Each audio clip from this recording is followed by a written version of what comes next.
ദൈവനാമത്തിന് മഹത്വമുണ്ടാകട്ടെ.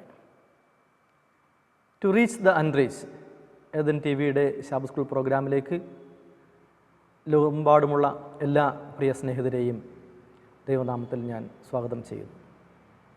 കർത്താവിൽ പ്രിയ ദൈവമക്കളെ, നാം ജീവിക്കുന്ന അന്ത്യകാലഘട്ടത്തിൽ കർത്താവായ യേശുക്രിസ്തുവിൻ്റെ വീണ്ടും വരവിനെക്കുറിച്ചുള്ള നിരവധിയായ അടയാളങ്ങൾ നമുക്ക് ചുറ്റും സംഭവിച്ചുകൊണ്ടിരിക്കുന്ന ഒരു കാലഘട്ടത്തിലാണ് നമ്മൾ ജീവിച്ചുകൊണ്ടിരിക്കുന്നത്.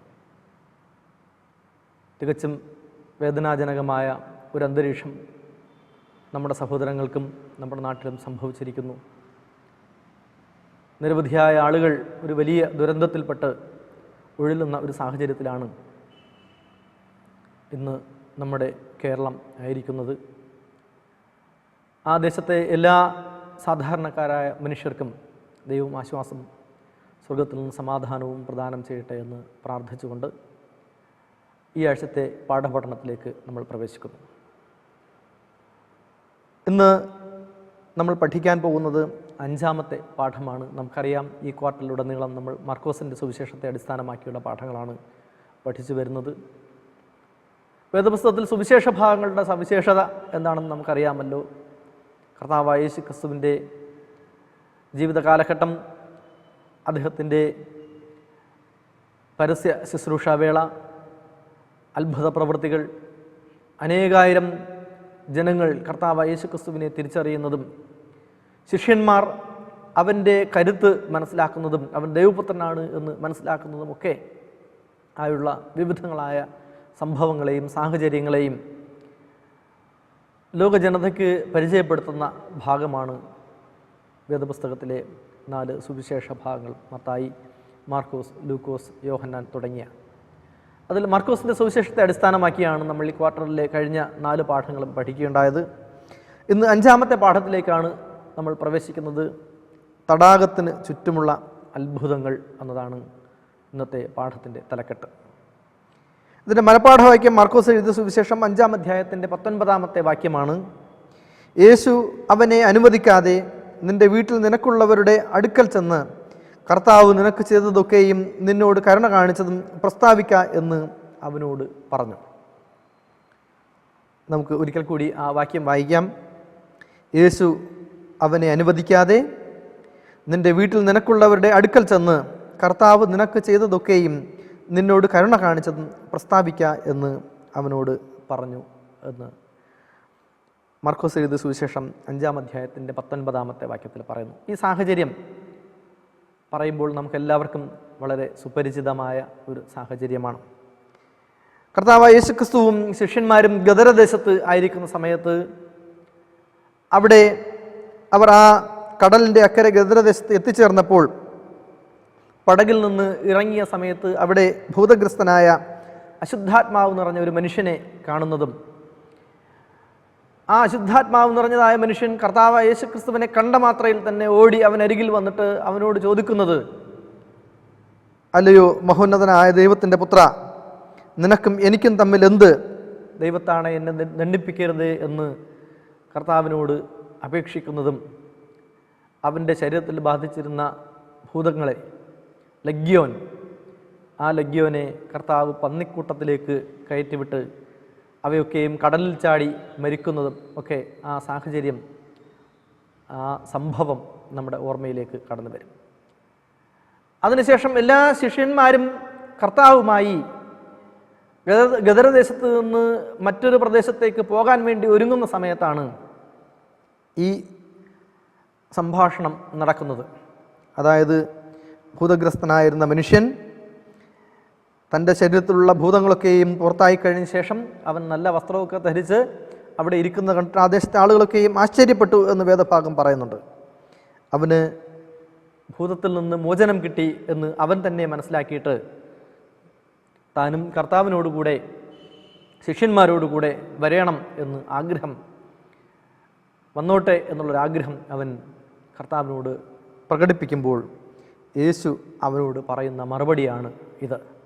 യേശു അവനെ അനുവദിക്കാതെ അവനോട് പറഞ്ഞു, നീ നിന്റെ വീട്ടിൽ ചെന്ന് നിനക്കുള്ളവരുടെ അടുക്കൽ ചെന്നിട്ട് കർത്താവ് നിനക്ക് ചെയ്തതൊക്കെയും നിന്നോട് കരുണ കാണിച്ചതും നീ എന്ത് ചെയ്യുക? അവരോട് പ്രസ്താവിക്കുക. അവൻ ചെയ്തതെന്താണ്? അവൻ ദക്കപ്പോലി നാട്ടിൽ ചെന്നിട്ട് ആ ദേശത്തുള്ള എല്ലാ ആളുകളോടും തൻ്റെ ജീവിതത്തിൽ സംഭവിച്ചതായ ആശ്ചര്യകരമായ ആ അനുഭവത്തെ വിവരിച്ചപ്പോൾ ജനമൊക്കെയും വിസ്മയം പൂണ്ടു എന്ന് നമുക്ക് മനസ്സിലാക്കാൻ കഴിയും. കർത്താവ് യേശുക്രിസ്തു ഏറെക്കുറെ ഈ കാലയളവിൽ ഗലീലയും ഗലീലയുടെ ചുറ്റുപാടുമായി ആ ദേശത്തൊക്കെയും നടന്ന് അവൻ്റെ ആശയങ്ങൾ പലരോടും സംവദിക്കുകയും ശിഷ്യന്മാരോടൊപ്പം സഞ്ചരിക്കുകയും ഒക്കെ ചെയ്തിരുന്ന സമയമാണ്. ഈ ക്വാർട്ടറിലെ പാഠത്തിൽ നമ്മൾ മർക്കോസിൻ്റെ സുവിശേഷത്തെ അടിസ്ഥാനമാക്കി നമ്മൾ പഠിക്കുമ്പോൾ ഒരുപക്ഷെ ഈ ക്വാർട്ടറിൻ്റെ ആദ്യ പാഠം പഠിക്കുന്ന സമയത്ത് തന്നെ നമ്മൾ അതിനെക്കുറിച്ച് ചിന്തിച്ചിട്ടുണ്ടാവും. വേദപുസ്തകത്തിൽ മർക്കോസ് എഴുതിയ സുവിശേഷത്തിനെ 3 നമുക്ക് വിഭജിക്കാൻ കഴിയുന്നത്. അത് 1 മുതൽ 7 വരെയുള്ള അധ്യായങ്ങൾ നമ്മൾ പഠിക്കുമ്പോൾ കർത്താവ് യേശുക്രിസ്തുവിൻ്റെ ജീവിത കാലഘട്ടത്തെക്കുറിച്ചും 8-ാമത്തെ അധ്യായം മുതൽ അവൻ്റെ ക്രൂശിലേക്കുള്ള യാത്രയുമാണ് നമുക്ക് പഠിക്കാൻ കഴിയുന്നത്. 2 വ്യത്യസ്തമായി. ഇതിനിടയിൽ അവൻ ജനങ്ങൾക്കിടയിൽ കാണിക്കുന്ന അത്ഭുത പ്രവർത്തികൾ. ഇവിടെ തന്നെ ഈ ഭൂതഗ്രസ്തനായ മനുഷ്യൻ യേശുവിനെ വിളിക്കുന്നത് അല്ലയോ മഹോന്നതനായ ദൈവത്തിൻ്റെ പുത്ര എന്നാണ്. അതായത് അവനിൽ ബാധിച്ചിരുന്നതായ പിശാച് അവനെ തിരിച്ചറിയുന്നുണ്ട്. ഇങ്ങനെ കർത്താവ് യേശു ആരാണ് എന്ന ചരിത്രം, യേശു ആരായിരുന്നു എന്നുള്ളതും, അല്ലെങ്കിൽ ദൈവജനത്തിൻ്റെ ഇടയിൽ, ഇസ്രായേലിൻ്റെ ഇടയിൽ യേശു ആരാണ് എന്നുള്ള ആ മഹത്തായ സത്യവും ലോകത്തെ ഒന്നുകൂടെ ബോധ്യപ്പെടുത്തുക, അല്ലെങ്കിൽ എല്ലാവരുടെയും ഓർമ്മകളിലേക്ക്, സ്മൃതിപഥങ്ങളിലേക്ക് ഒരിക്കൽ കൂടി കൊണ്ടുവരിക എന്നുള്ളതാണ് മർക്കോസിൻ്റെ സുവിശേഷം നമ്മൾ വീണ്ടും പഠിക്കുന്നത് കൊണ്ടുള്ള ആ ഒരു ലക്ഷ്യം എന്ന് പറയുന്നത്. ഒരുപാട് അത്ഭുതങ്ങൾ നമ്മളിന്ന് ഈ 5-ാമത്തെ പാഠം നമ്മൾ പഠിക്കുമ്പോൾ, ഈ 7 ദിവസത്തെ പാഠങ്ങളിലൂടെ നമ്മൾ കടന്നു പോകുമ്പോൾ 5-6 അത്ഭുത പ്രവൃത്തികൾ, ജനം അവനെ തിരിച്ചറിയുന്ന, വിസ്മയകരമായി കർത്താവ് യേശുക്രിസ്തു ആരാണ് എന്ന് ജനം തിരിച്ചറിയുന്ന, സമൂഹം തിരിച്ചറിയുന്ന ചില കാഴ്ചകളിലേക്കും നമ്മൾ പോകും. ഒരുപക്ഷെ നമുക്ക് പലവരും നമ്മൾ ആവർത്തിച്ച് പഠിക്കുകയും നമുക്ക് നന്നായി പരിചയമുള്ളതും ഒരുപക്ഷെ നമുക്ക് നന്നായി കാണാതെ അറിയാവുന്നതും ആയ നമ്മളൊരു കടങ്കഥ പോലെ അല്ലെങ്കിൽ ഒരു കഥ പോലെ കേട്ട് മനസ്സിലാക്കിയിട്ടുള്ള കർത്താവ് യേശുക്രിസ്തുവിൻ്റെ ജീവചരിത്രത്തിൽ നിർണായകമായ ഏടുകളിലേക്കാണ് ഇന്നത്തെ പാഠം നമ്മെ കൊണ്ടുപോകുന്നത്. തടാകത്തിന് ചുറ്റുമുള്ള അത്ഭുതങ്ങൾ. ഗലീല തടാകത്തിന് ചുറ്റും, ഗലീലയ്ക്ക് ചുറ്റും അവൻ ആ കടലിന് ചുറ്റുപാടും നടന്ന് അവൻ ചെയ്തിട്ടുള്ള അത്ഭുത പ്രവൃത്തികൾ, അവനിലൂടെ മനഃപൂർവ്വമായോ അല്ലാതെയോ സംഭവിച്ച അത്ഭുത പ്രവൃത്തികളെക്കുറിച്ച് നമുക്ക് ഈ ആഴ്ചത്തെ പാഠത്തിൽ പഠിക്കാം. എല്ലാവരെയും സ്നേഹപൂർവ്വം ഒരിക്കൽ കൂടി സ്വാഗതം ചെയ്യുന്നു.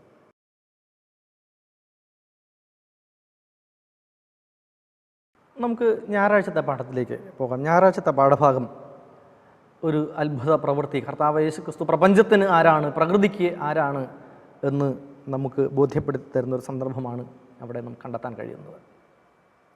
പ്രിയമുള്ളവരെ, വിശുദ്ധ വേദപുസ്തകം ആരംഭിക്കുന്നത് ഇങ്ങനെയാണ്. ഉൽപ്പത്തി പുസ്തകം 1-ാം അധ്യായത്തിൻ്റെ 1-ാം വാക്യം, ആദിയിൽ ദൈവം ആകാശവും ഭൂമിയും സൃഷ്ടിച്ചു. ഈ ആദി എന്ന് പറയുന്നത് ഏത് കാലഘട്ടത്തിലാണ് എന്നൊരിക്കലും മനുഷ്യന് അളക്കാൻ കഴിയാത്തത്രത്തോളം ചരിത്രപരമായ ഒരു പ്രാധാന്യമുള്ള പദമാണ്. എന്നാണ് ദൈവം ഈ പ്രപഞ്ചത്തെ സൃഷ്ടിച്ചത് എന്ന് ഒരിടത്തും ഒരു മനുഷ്യനും ഒരിക്കലും അളന്നു കണ്ടുപിടിക്കാൻ പറ്റിയിട്ടില്ല. പക്ഷെ മനുഷ്യനെ ദൈവം സൃഷ്ടിക്കാൻ താല്പര്യപ്പെടുമ്പോൾ അവന് ചുറ്റുപാടുമുള്ള ഒരു ലോകത്തെ, അവന് ചുറ്റുപാടുമുള്ള ഒരു ആവാസ വ്യവസ്ഥയെ, മനുഷ്യന് ജീവിക്കാൻ ഉതകുന്ന വിധത്തിൽ ഒരു പ്രകൃതിയെ ദൈവം മെനഞ്ഞുണ്ടാക്കി. ദൈവത്തിൻ്റെ സങ്കല്പത്തിൽ, ദൈവത്തിൻ്റെ വാക്കുകൾ കൊണ്ട് ഉണ്ടാകട്ടെ ഉണ്ടാകട്ടെ ഉണ്ടാകട്ടെ എന്ന് പറഞ്ഞ് ആകാശത്തെയും ഭൂമിയെയും, ആകാശത്തിലെ നക്ഷത്രങ്ങളെയും ഭൂമിയിലെ ചരാചരങ്ങളെയും വൃക്ഷങ്ങളെയും പർവ്വജാതികളെയും സമുദ്രത്തിലെ മത്സ്യങ്ങളെയും അങ്ങനെ കോടാനുകോടി മനുഷ്യരുൾപ്പെടുന്ന കോടാനുകോടി ജീവസമൂഹത്തിനെ ദൈവം സൃഷ്ടിക്കുകയാണ് ഉണ്ടായത്. അപ്പോൾ ഈ പ്രകൃതി എന്ന് പറയുന്നത് എപ്പോഴും ദൈവത്തിൻ്റെ ഒരു ശില്പവേലയിൽ ഉണ്ടായിട്ടുള്ള ഒരു സത്യമാണ്. ആ പ്രകൃതിയെ നിയന്ത്രിക്കാനുള്ള അവകാശം ദൈവത്തിന് മാത്രമേ ഉള്ളൂ. വിശുദ്ധ വേദപുസ്തകത്തിൽ ദൈവമാണ് ഈ പ്രപഞ്ചത്തെ സൃഷ്ടിച്ചത് എന്നുള്ളതിൻ്റെ നിരവധിയായ തെളിവുകൾ നമുക്ക് കണ്ടെത്താൻ കഴിയും. കർത്താവ് യേശുക്രിസ്തു ആരാണ്, നമ്മൾ ഈ ക്വാർട്ടറിൽ പഠിക്കുന്നത് യേശുവിനെ പറ്റി പഠിക്കുമ്പോൾ യേശു ആരാണ് എന്നൊരു ബോധ്യം നമ്മുടെ ഓർമ്മയിലേക്ക് വീണ്ടും കൊണ്ടുവരികയാണെന്ന് ഞാൻ നേരത്തെ പറഞ്ഞല്ലോ. പ്രപഞ്ചത്തിന് കർത്താവായ യേശു ക്രിസ്തു ആരാണ്, പ്രകൃതിക്ക് കർത്താവായ യേശു ക്രിസ്തു ആരാണ് എന്ന് അവൻ പഠിപ്പിക്കുകയാണ്. മർക്കോസ് എഴുതിയ സുവിശേഷം 4-ാം അധ്യായം ഉപമകൾ കൊണ്ട് മനോഹരമാക്കപ്പെട്ട ഒരു അധ്യായമാണ്. നമുക്ക് അതിൻ്റെ 1 മുതൽ 34-ാമത്തെ വാക്യം വരെ നമ്മൾ വായിക്കുമ്പോൾ വിതയ്ക്കുന്നവൻ വിത്ത് വിതയ്ക്കാൻ പോയതിൻ്റെ ഉപമ അവിടെ പറയുന്നുണ്ട് അല്ലേ. ആ ഉപമ പല പ്രാവശ്യം നമ്മൾ വായിക്കുകയും കേൾക്കുകയും പഠിക്കുകയും ചെയ്തിട്ടുള്ളതാണ്. അവിടെയും ദൈവം പ്രകൃതിയോട് ചേർത്തിണക്കിയാണ് മനുഷ്യ ജീവിതത്തിൻ്റെ സാങ്കത്യത്തെ ബോധ്യപ്പെടുത്തുന്നത്. മനുഷ്യൻ എത്രത്തോളം സത്യസന്ധനായിരിക്കണം ദൈവത്തിൻ്റെ സന്നിധിയിൽ എന്നുള്ളതിനെ പ്രകൃതിയോട് ചേർത്തുള്ള ഓരോ ഉപമകൾ കൊണ്ടാണ് കർത്താവ് യേശു ക്രിസ്തു എപ്പോഴും അടയാളപ്പെടുത്തിയിട്ടുള്ളത്. കാരണം ദൈവത്തിൻ്റെ സൃഷ്ടിയാണ് ഈ പ്രപഞ്ചം എന്ന് പറയുന്നത്. ഇങ്ങനെ ആ ദേശത്തെ, ഗലീലാ ദേശത്ത് അവൻ സഞ്ചരിച്ച് അവിടെയൊക്കെയും പുരുഷാരത്തെ അനേകം ഉപമകളിലൂടെ ഉപദേശിച്ചും അനേകം സാക്ഷ്യങ്ങളിലൂടെ അവൻ അവർക്ക് വേണ്ടുന്ന വേദപുസ്തകത്തിലെ മർമ്മങ്ങളെ പറഞ്ഞു കൊടുക്കുകയും അവൻ അനേകം സത്യങ്ങളെ, പ്രപഞ്ച സത്യങ്ങളെ, ദൈവത്തെക്കുറിച്ചുള്ള, യഹോവയെക്കുറിച്ചുള്ള സത്യങ്ങളൊക്കെയും അവരോട് ഉപദേശിച്ച് കഴിഞ്ഞിട്ട് അവനും ശിഷ്യന്മാരും കൂടെ കടൽക്കരയിലേക്ക്, ഗലീല കടലിൻ്റെ കരയിലേക്ക് അടുത്ത് വന്നിട്ട് അവർ ആ പടകിനുള്ളിൽ പ്രവേശിച്ചു. ആ പടകിൽ പ്രവേശിച്ചപ്പോൾ കർത്താവായ യേശു ക്രിസ്തുവിൻ്റെ 35-ാമത്തെ വാക്യം ഇങ്ങനെയാണ് പറയുന്നത്: അന്ന് സന്ധ്യയായപ്പോൾ നാം അക്കരയ്ക്ക് പോക എന്ന് അവൻ അവരോട് പറഞ്ഞു. അവർ പുരുഷാരത്തെ വിട്ട് തങ്ങൾ പടകിൽ ഇരുന്ന പാടെ അവനെ കൊണ്ടുപോയി. മറ്റു ചെറു പടകുകളും കൂടെ ഉണ്ടായിരുന്നു. അപ്പോൾ വലിയ ചുഴലിക്കാറ്റുണ്ടായി. പടകിൽ തിര തള്ളിക്കയറുക കൊണ്ട് അത് മുങ്ങുമാറായി. അവൻ അമരത്ത് തലയിണ വെച്ച് ഉറങ്ങുകയായിരുന്നു. അവർ അവനെ ഉണർത്തി. ഗുരു, ഞങ്ങൾ നശിച്ചു പോകുന്നതിൽ നിനക്ക് വിചാരമില്ലയോ എന്ന് പറഞ്ഞു. അവൻ എഴുന്നേറ്റ് കാറ്റിനെ ശാസിച്ചു, കടലിനോട് അനങ്ങാതിരിക്കുക, അടങ്ങുക എന്ന് കൽപ്പിച്ചു എന്ന് പറഞ്ഞു. കാറ്റമർന്നു, വലിയ ശാന്തതയുണ്ടായി. പിന്നെ അവൻ അവരോട്, നിങ്ങൾ ഇങ്ങനെ ഭീരുക്കളാകുവാൻ എന്ത്? നിങ്ങൾക്കിപ്പോഴും വിശ്വാസമില്ലയോ എന്ന് പറഞ്ഞു. അവർ വളരെ ഭയപ്പെട്ട് കാറ്റും കടലും കൂടെ ഇവനെ അനുസരിക്കുന്നുവല്ലോ, ഇവൻ ആരെന്ന് തമ്മിൽ പറഞ്ഞു. നോക്കൂ, യേശുവിൻ്റെ ശിഷ്യന്മാർക്ക് പോലും ഒരുപക്ഷെ അവർ ക്രിസ്തുവിനെ പരിചയപ്പെട്ട് വരുന്ന ഒരു സാഹചര്യമായിരിക്കാം. എന്നിരുന്നാലും അവൻ ആരാണ് എന്നുള്ളത് അവർ തമ്മിൽ പറഞ്ഞു എന്ന് പറയുമ്പോൾ അവരുടെ ഉള്ളിൽ അവൻ്റെ ശക്തി, അവൻ യഥാർത്ഥത്തിൽ കർത്താവായ യേശു ക്രിസ്തു ആരാണ് എന്ന ബോധ്യം ഇല്ലാതെയാണ് അവൻ്റെ കൂടെ അവൻ ഉപദേശിക്കുന്ന സമയത്ത് കൂടെ നടന്നത് എന്ന് മനസ്സിലാക്കാൻ കാണാൻ കഴിയുന്നുണ്ട്. അപ്പോൾ ഈ പ്രപഞ്ചത്തിനെ മുഴുവൻ സൃഷ്ടിച്ചവനായ, പ്രപഞ്ചത്തിൻ്റെ നാഥനായ, പ്രപഞ്ച സൃഷ്ടാവായ യഹോവയെ, കർത്താവായ യേശു ക്രിസ്തുവിനെ, പ്രപഞ്ചത്തിൻ്റെ കർത്താവായവനെ, കർത്താവ് എന്ന് പറയുമ്പോൾ തന്നെ ആ പ്രവൃത്തി ചെയ്തവൻ, സൃഷ്ടി എന്ന പ്രവൃത്തി ചെയ്തവനായ അവനെ, അവൻ്റെ ഒരു ജന്മം, കർത്താവ് യേശു ക്രിസ്തുവിൻ്റെ വരവിൻ്റെ ഉദ്ദേശ്യം പോലും ആ ജനം അല്ലെങ്കിൽ അവിടെ ഉണ്ടായിരുന്നവർ മനസ്സിലാക്കിയിരുന്നില്ല എന്ന് നമുക്ക് ഇവിടെ കണ്ടെത്താൻ കഴിയും. വളരെ നാടകീയമായ സംഭവങ്ങളാണ് അവിടെ അരങ്ങേറുന്നത് അല്ലേ. അവർ കർത്താവിനെയും കൊണ്ട് കടലിലേക്ക് പ്രവേശിച്ചപ്പോൾ തന്നെ വളരെ പെട്ടെന്നൊരു ചുഴലിക്കാറ്റുണ്ടായി എന്നാണ്. വളരെ പെട്ടെന്ന് ചുഴലിക്കാറ്റുണ്ടായി. അത് മാത്രമല്ല, ആ പടകുകളെയൊക്കെയും അടിച്ചത് തകർക്കും എന്നൊരു സാഹചര്യം ഉണ്ടായപ്പോൾ അപ്പോഴും ഇതൊന്നും അറിയാതെ ക്രിസ്തു ഒരു തലയണ വെച്ച് ആ പടകിൽ കിടന്നുറങ്ങുകയായിരുന്നു. അപ്പോഴാണ് ശിഷ്യന്മാർ അവനോട് ചോദിക്കുന്ന ചോദ്യം എന്താണ്? ശിഷ്യന്മാർ അവനോട് ചോദിച്ചെന്താണ്? ഗുരു, ഞങ്ങൾ നശിച്ചു പോകുന്നതിൽ നിനക്ക് വിചാരമില്ലയോ? യഥാർത്ഥത്തിൽ ആ ചോദ്യത്തിനാണ് അവിടെ വളരെ പ്രാധാന്യം വരുന്നത്. അവരുടെ കൂടെയുള്ള ആൾ, നോക്കൂ, അവരുടെ കൂടെയുള്ള ആൾ ആരാണ്, അവൻ എത്രത്തോളം ശക്തനാണ് എന്നത് അപ്പോഴും ആ ശിഷ്യന്മാർ മനസ്സിലാക്കിയിരുന്നില്ല എന്നുള്ളതാണ് വാസ്തവം. പ്രിയമുള്ളവരെ, അന്ന് ശിഷ്യന്മാരോടുകൂടെ കർത്താവ് യേശുക്രിസ്തു ഉണ്ടായിരുന്നുവെങ്കിൽ ഇന്ന് നമ്മുടെ കൂടെ കർത്താവ് യേശുക്രിസ്തു ഉണ്ട്. നമ്മളതാണ് ഈ സംഭവത്തിൽ നിന്ന് നമ്മൾ മനസ്സിലാക്കേണ്ട സത്യം എന്ന് പറയുന്നതാണ്. നമ്മുടെ ജീവിതമാകുന്ന പടക് നിരവധിയായ പ്രശ്നങ്ങൾ, പ്രതിസന്ധികൾ, കൊടുങ്കാറ്റ്, ചുഴലിക്കാറ്റ്, പേമാരി നമ്മളെല്ലാം നമ്മുടെ ജീവിതത്തിനെ തന്നെ തകർത്ത് കളയും എന്നൊരു സാഹചര്യം ഉണ്ടാകുമ്പോഴും കർത്താവായ യേശുക്രിസ്തുവിൽ വിശ്വസിക്കുക, ദൈവത്തിനെ, കർത്താവ് യേശുക്രിസ്തുവിനെ വിട്ടുമാറിപ്പോകരുത്. അവിശ്വാസമാണ് ഇവിടെ ശിഷ്യന്മാർക്ക് സംഭവിച്ചത്. അവർ ക്രിസ്തുവിനോട് ചോദിച്ചത്, ഞങ്ങൾ നശിച്ചു പോകുന്നതിൽ നിനക്ക് സങ്കടമൊന്നും ഇല്ലയോ എന്നുള്ളതാണ് അല്ലേ. ഇപ്പോൾ തന്നെ ഈ പ്രകൃതി ദുരന്തങ്ങളൊക്കെ ഉണ്ടാകുമ്പോൾ പല ആളുകളും ചോദിക്കുന്ന ചോദ്യമുണ്ട്, ദൈവം വലിയ ശക്തനാണെന്നൊക്കെ പറഞ്ഞിട്ട് എന്തുകൊണ്ടാണ് ഇത്ര ആളുകളെ നാശത്തിന് വിട്ടുകൊടുത്തത് എന്നൊക്കെ. യഥാർത്ഥത്തിൽ ദൈവത്തിൻ്റെ ആ കരുത്ത്, ദൈവത്തിന്മേലുള്ള വിശ്വാസം, ദൈവത്തിന്മേലുള്ള ആരാധന സത്യസന്ധമായി ഓരോ മനുഷ്യനും അവൻ്റെ വ്യക്തി ജീവിതത്തിന് അനുഭവിച്ച് തന്നെ മനസ്സിലാക്കേണ്ടുന്ന ഒന്നാണ് എന്നാണ്. ഇവിടെ ഈ ശിഷ്യന്മാർ ഇങ്ങനെ ക്രിസ്തുവിൻ്റെ അവിശ്വാസത്തോടുകൂടെ ഇങ്ങനെ സംസാരിച്ചു കഴിയുമ്പോൾ അവൻ എഴുന്നേറ്റ് കാറ്റിനെയും കടലിനെയും ശാസിച്ച് അനങ്ങാതാക്കി കഴിച്ചു. അപ്പോൾ കർത്താവ് യേശു ക്രിസ്തു അവരോട് ചോദിക്കുകയാണ്, നിങ്ങൾ ഇങ്ങനെ ഭീരുക്കളാകുവാനെന്ത്? നിങ്ങൾക്ക് വിശ്വാസം ഇല്ലയോ? വലിയ ചോദ്യമാണ്. നിങ്ങൾക്കിപ്പോഴും വിശ്വാസം ഇല്ലയോ? നിങ്ങൾക്കിപ്പോഴും വിശ്വാസമില്ലയോ? ഞാനാണ് കൂടെ ഉള്ളത് എന്ന് നിങ്ങൾക്കിപ്പോഴും വിശ്വാസമില്ലയോ എന്നുള്ളതാണ് അവിടുത്തെ ആ ചോദ്യം എന്ന് പറയാം. നോക്കൂ, ഈ സംഭവം നമ്മൾ ചർച്ച ചെയ്യുമ്പോൾ തന്നെ കർത്താവ് യേശു ക്രിസ്തു അല്ലെങ്കിൽ പ്രപഞ്ചത്തിൻ്റെ സൃഷ്ടാവായ നാഥൻ യഹോവയായ ദൈവം എത്രത്തോളം ഈ സ്നേഹത്തോടു കൂടിയാണ് ഈ പ്രപഞ്ചത്തെയൊക്കെയും സൃഷ്ടിച്ചത് എന്ന്, അതെങ്ങനെയാണ് എത്ര അത്ഭുതകരമായും എത്ര അവർണ്ണനീയമായും എത്ര ഗോചരമായുമാണ് അവൻ പ്രപഞ്ചത്തെ സൃഷ്ടിച്ചതെന്ന് വേദപുസ്തകത്തിൽ സങ്കീർത്തനക്കാരൻ പറയുന്നുണ്ട്. 104-ാം സങ്കീർത്തനത്തിൽ 1 മുതൽ 9 വരെയുള്ള വാക്യങ്ങൾ വായിക്കുമ്പോൾ അവിടെ ഇങ്ങനെയാണ് പറയുന്നത്: എൻ മനമേ യഹോവേ വാഴ്ത്തുക, എൻ്റെ ദൈവമായ യഹോവേ നീ ഏറ്റവും വലിയവൻ, മഹത്വവും തേജസ്സും നീ ധരിച്ചിരിക്കുന്നു. വസ്ത്രം ധരിക്കുന്നത് പോലെ നീ പ്രകാശത്തെ ധരിക്കുന്നു, തിരശീല പോലെ നീ ആകാശത്തെ വിരിക്കുന്നു. അവൻ തൻ്റെ മാളികകളുടെ തുലാങ്ങളെ വെള്ളത്തിന്മേൽ നിർത്തുന്നു, മേഘങ്ങളെ തൻ്റെ തേരാക്കി അവൻ കാറ്റിന്മേൽ സഞ്ചരിക്കുന്നു. അവൻ കാറ്റുകളെ തൻ്റെ ദൂതന്മാരും അഗ്നിജ്വാലയെ തൻ്റെ ശുശ്രൂഷകന്മാരുമാക്കുന്നു. അവൻ ഭൂമിയെ അതൊരിക്കലും ഇളകിപ്പോകാതെ വണ്ണം അതിൻ്റെ അടിസ്ഥാനത്തിൽ സ്ഥാപിച്ചിരിക്കുന്നു. നീ അതിനെ വസ്ത്രം കൊണ്ടെന്ന പോലെ ആഴി കൊണ്ട് മൂടി, വെള്ളം പർവ്വതങ്ങൾക്ക് മീതെ നിന്നു. അവ നിന്റെ ശാസനയാൽ ഓടിപ്പോയി, നിന്റെ ഇടിമുഴക്കത്താൽ അവ ബദ്ധപ്പെട്ടു. മലകൾ പൊങ്ങി, താഴ്വരകൾ താണു, നീ അവയ്ക്ക് നിശ്ചയിച്ച സ്ഥലത്തേക്ക് വാങ്ങിപ്പോയി. ഭൂമിയെ മൂടുവാൻ മടങ്ങി വരാതിരിക്കേണ്ടതിന് നീ അവയ്ക്ക് കടന്നുകൂടാത്ത ഒരു അതിർട്ടു. നോക്കൂ, നമ്മളിങ്ങോട്ട് താഴോട്ട് വായിക്കുമ്പോഴൊക്കെയും പ്രപഞ്ചത്തിലെ ഓരോ സൃഷ്ടിയെയും എത്ര ശക്തമായിട്ടാണ് ദൈവം നിയന്ത്രിച്ചിരിക്കുന്നത് എന്ന് നമുക്ക് മനസ്സിലാക്കാൻ കഴിയും. കടലിനും കരയ്ക്കും ഒരു അതിർ വരച്ചിട്ട് ഇതിനിപ്പുറത്തോട്ട് നീ വരരുത് എന്ന് കൽപ്പിച്ചിരിക്കുന്നവനാണ് യഹോവ.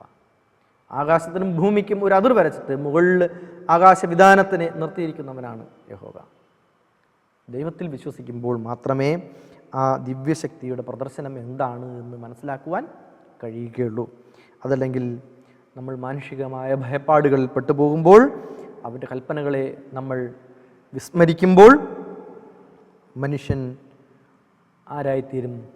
അവിശ്വാസി ആയിത്തീരും. ശരിക്കും അത്തരത്തിൽ അവിശ്വാസത്തോടു കൂടിയ മാനുഷികമായ ഒരു വിധത്തിലുള്ള ഒരു പ്രതികരണമാണ് ശിഷ്യന്മാരുടെ ഭാഗത്തു നിന്നുണ്ടാകുന്നത്. അതുകൊണ്ടാണ് കർത്താവ് യേശു ക്രിസ്തു അവരോട് ചോദിച്ചത്, നിങ്ങൾക്കിപ്പോഴും വിശ്വാസം ഇല്ലയോ? ഈ ചോദ്യം നമ്മളോട് തന്നെ ചോദിക്കണം, അല്ലേ? വേദപുസ്തകം പറയുന്നു, കർത്താവ് യേശു ക്രിസ്തുവിൻ്റെ വീണ്ടും വരവിൻ്റെ ലക്ഷണങ്ങൾ, രാജ്യത്തോടും ജാതിയോടും കലഹിക്കും, ഭൂമി പൊടുപൊടെ പൊട്ടും, ഭൂമി കിറുകിറെ കീറും, മത്തനെപ്പോലെ ചാഞ്ചാടും, യുദ്ധങ്ങളും യുദ്ധശ്രുതികളും ഉണ്ടാകും, യുദ്ധവും ക്ഷാമവും ഭൂകമ്പവും ഉണ്ടാകും, പേമാരികളുണ്ടാകും, ഇതുവരെ കേട്ടിട്ടില്ലാത്ത മഹാവ്യാധികളുണ്ടാകും. ഇതൊക്കെയും ഈറ്റുനോവിൻ്റെ ആരംഭം എന്ന് പറഞ്ഞ് വേദപുസ്തകം നമ്മെ പഠിപ്പിച്ചിരിക്കുമ്പോൾ ആ വചനത്തിൽ വിശ്വസിക്കുക എന്നുള്ളത് വളരെ പ്രധാനപ്പെട്ടതാണ്. ദൈവത്തിൻ്റെ ശക്തിയിൽ വിശ്വസിക്കുക എന്നുള്ളത് വളരെ പ്രധാനപ്പെട്ടതാണ് എന്ന് ഒരിക്കൽ കൂടി ഓർമ്മിപ്പിക്കാൻ വേണ്ടിയിട്ടാണ് ഈ മർക്കോസിൻ്റെ സുവിശേഷത്തിലെ ഈ പശ്ചാത്തലം നമ്മുടെ മുമ്പിൽ നൽകിയിരിക്കുന്നത്. തീർച്ചയായും ഒരു വിശ്വാസി എന്ന നിലയിൽ നാം സ്വയം ചോദിക്കുകയും നാം സ്വയം മനസ്സിലാക്കുകയും നമ്മുടെ കൂടെ, നമ്മുടെ ഇടവും വലവുമായി, പകൽ മേഘസ്തംഭമായി രാത്രി അഗ്നിസ്തംഭമായി കർത്താവ് യേശു ക്രിസ്തു നമ്മുടെ കൂടെ ഉണ്ട് എന്ന് നാം വിശ്വസിക്കേണ്ടതും ആവശ്യമാണ് എന്ന് ഈ ഭാഗം നമ്മെ വളരെ വ്യക്തമായി ഒന്നുകൂടെ പഠിപ്പിക്കുകയാണ് ചെയ്യുന്നത്.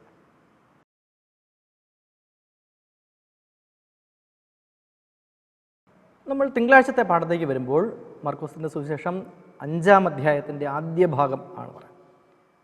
5-ാം അധ്യായത്തിൻ്റെ ആദ്യ ഭാഗം നമ്മൾ ആമുഖഭാഗത്ത് പറഞ്ഞതായ അതേ കാര്യമാണ് ഇവിടെ പറയുന്നതിൻ്റെ തലക്കെട്ട് ഇങ്ങനെയാണ്: ഒരു നിലവിളിക്ക് മുകളിൽ നിങ്ങൾക്ക് ഒരു മന്ത്രിക്കൽ കേൾക്കാമോ എന്നാണ്.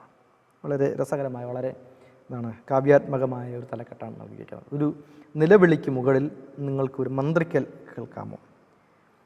നോക്കൂ, ആ സന്ദർഭം നമ്മൾ നേരത്തെ പറഞ്ഞതാണ്. കർത്താവായ യേശു ക്രിസ്തു ഗദരദേശത്ത് ശിഷ്യന്മാരുമായി ആ ദേശത്തെ ജനങ്ങളോട് സംവദിക്കാൻ വേണ്ടി, അവരോട് സംസാരിക്കാൻ വേണ്ടി അവിടെ എത്തിച്ചേർന്നപ്പോഴാണ് പടകിൽ നിന്നും ഇറങ്ങിയ ഉടനെ അശുദ്ധാത്മാവുള്ളൊരു മനുഷ്യൻ കല്ലറകളിൽ നിന്ന് എഴുന്നേറ്റ് അവനെ എതിരേറ്റ് അവൻ്റെ അരികിലേക്ക് ഓടി വരുന്നത്. അവൻ്റെ പാർപ്പ് കല്ലറകളിലായിരുന്നു എന്ന് അവിടെ എടുത്ത് പറയുന്നുണ്ട്. അതായത് അവൻ ഭ്രാന്തനെ പോലെ അശുദ്ധാത്മാവ് നിറഞ്ഞവനായി, അവൻ വളരെ തീർത്തും അശുദ്ധിയുള്ളവനായി, വൃത്തികെട്ട വേഷത്തോടു കൂടി അവൻ ഭ്രാന്തനെ പോലെ അവനെ സ്വയം നിയന്ത്രിക്കാൻ കഴിയാതെ അത്രത്തോളം പിശാചുക്കൾ അവൻ്റെ ശരീരത്തിൽ കയറിക്കൂടിയിട്ടുണ്ടായിരുന്നു, ലഗ്യോൻ കയറിക്കൂടിയിട്ടുണ്ടായിരുന്നു.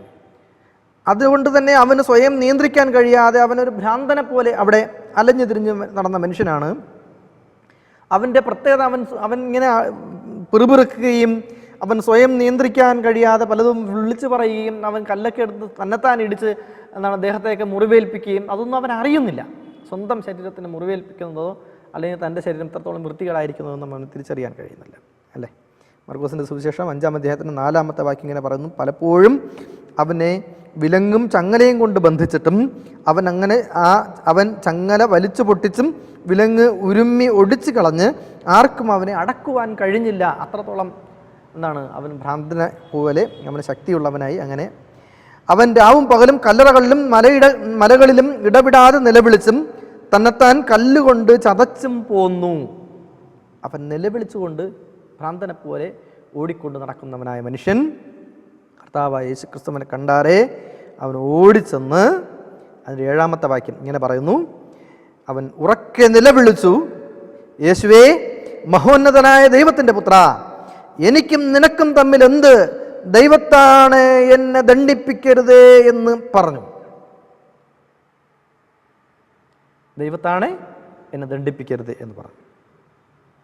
ഒറ്റ വാക്ക്, അശുദ്ധാത്മാവേ, ഈ മനുഷ്യനെ വിട്ടു പോക എന്ന് യേശു കൽപ്പിച്ചിരുന്നു. നിൻ്റെ പേരെന്ത് എന്ന് അവനോട് ചോദിച്ചതിന് എൻ്റെ പേർ ലഗ്യോൻ, ഞങ്ങൾ പലരാകുന്നു എന്ന് അവൻ ഉത്തരം പറഞ്ഞു. നാട്ടിൽ നിന്ന് തങ്ങളെ അയച്ചു കളയാതിരിപ്പാൻ ഏറിയൊന്ന് അപേക്ഷിച്ചു. അവിടെ മലയരികെ ഒരു വലിയ പന്നിക്കൂട്ടം മേഞ്ഞുകൊണ്ടിരുന്നു. ആ പന്നികളിൽ കടക്കേണ്ടതിന് ഞങ്ങളെ അയക്കണം എന്ന് അവർ അവനോട് അപേക്ഷിച്ചു. അവൻ അനുവാദം കൊടുത്തു. അശുദ്ധാത്മാക്കൾ പുറപ്പെട്ട് പന്നികളിൽ കടന്നു. കൂട്ടം കടുംതൂക്കത്തോടെ കടലിലേക്ക് പാഞ്ഞ് വീർപ്പുമുട്ടി ചത്തു. അവ ഏകദേശം 2000 ആയിരുന്നു. 2000-ഓളം അശുദ്ധാത്മാക്കൾ, ലഗ്യോൻ, ഒന്നിച്ചൊരു മനുഷ്യൻ്റെ ശരീരത്തിൽ കൂടിയിരുന്നു കഴിഞ്ഞാൽ, ഇവിടെ ഒരു അശുദ്ധാത്മാവ് തന്നെ പല ആളുകളുടെ ദേഹത്ത് കൂടിയിരുന്നു കഴിഞ്ഞാൽ അവൻ എങ്ങനെയാണ് പ്രവർത്തിക്കുന്നതെന്നും പ്രതികരിക്കുന്നതെന്ന് നമുക്ക് പറയാൻ പറ്റില്ല. അപ്പോൾ 2000 അശുദ്ധാത്മാക്കൾ ഒന്നിച്ചൊരു മനുഷ്യനെ എത്രത്തോളം വേട്ടയാടിയിരുന്നു എന്ന് നോക്കൂ. അവൻ എന്ത് ചെയ്തു? അവൻ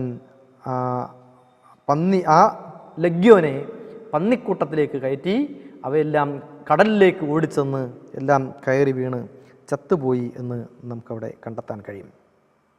നോക്കൂ, യഥാർത്ഥത്തിൽ ആ മനുഷ്യൻ്റെ അഭ്യർത്ഥന, അവനേതോ ഒരു സുബോധം, ഏതോ ഒരു ഉൾവിളി, അവൻ്റെ അരികിൽ നിൽക്കുന്ന കർത്താവായ യേശു ക്രിസ്തുവാണ് എന്നൊരു തിരിച്ചറിവ് ഉണ്ടാകുന്നൊരു സന്ദർഭത്തിലാണ് അവൻ യേശുവിനെ കാണുന്നത്. അവൻ്റെ മനസ്സുകൊണ്ട് അവൻ ദൈവത്തോട് പറഞ്ഞിരിക്കണം: ദൈവമേ, മഹോന്നതനായ ദൈവത്തിൻ്റെ പുത്ര, എന്നെ ശുദ്ധീകരിക്കണമേ എന്നാണ്.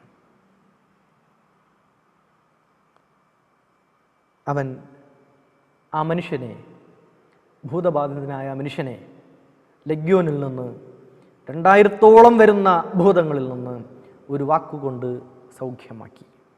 ജനം ആശ്ചര്യപ്പെട്ടു.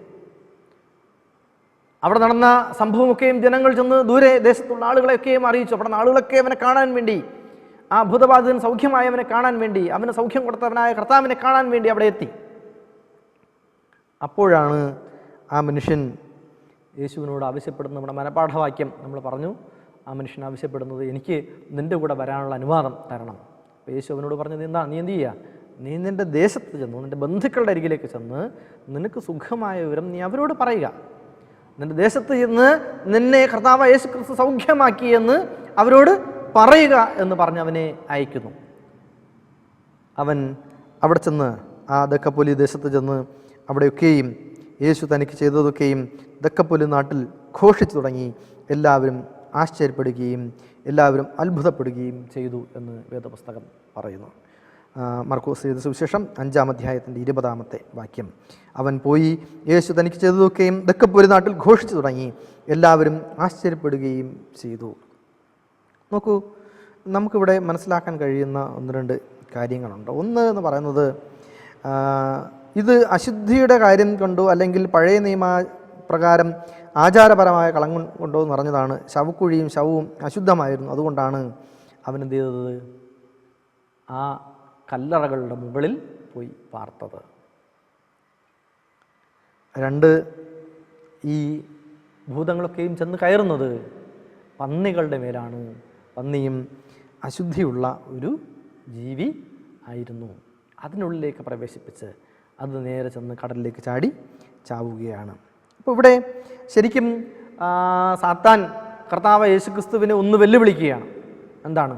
നിനക്കും എനിക്കും തമ്മിൽ എന്താണ്?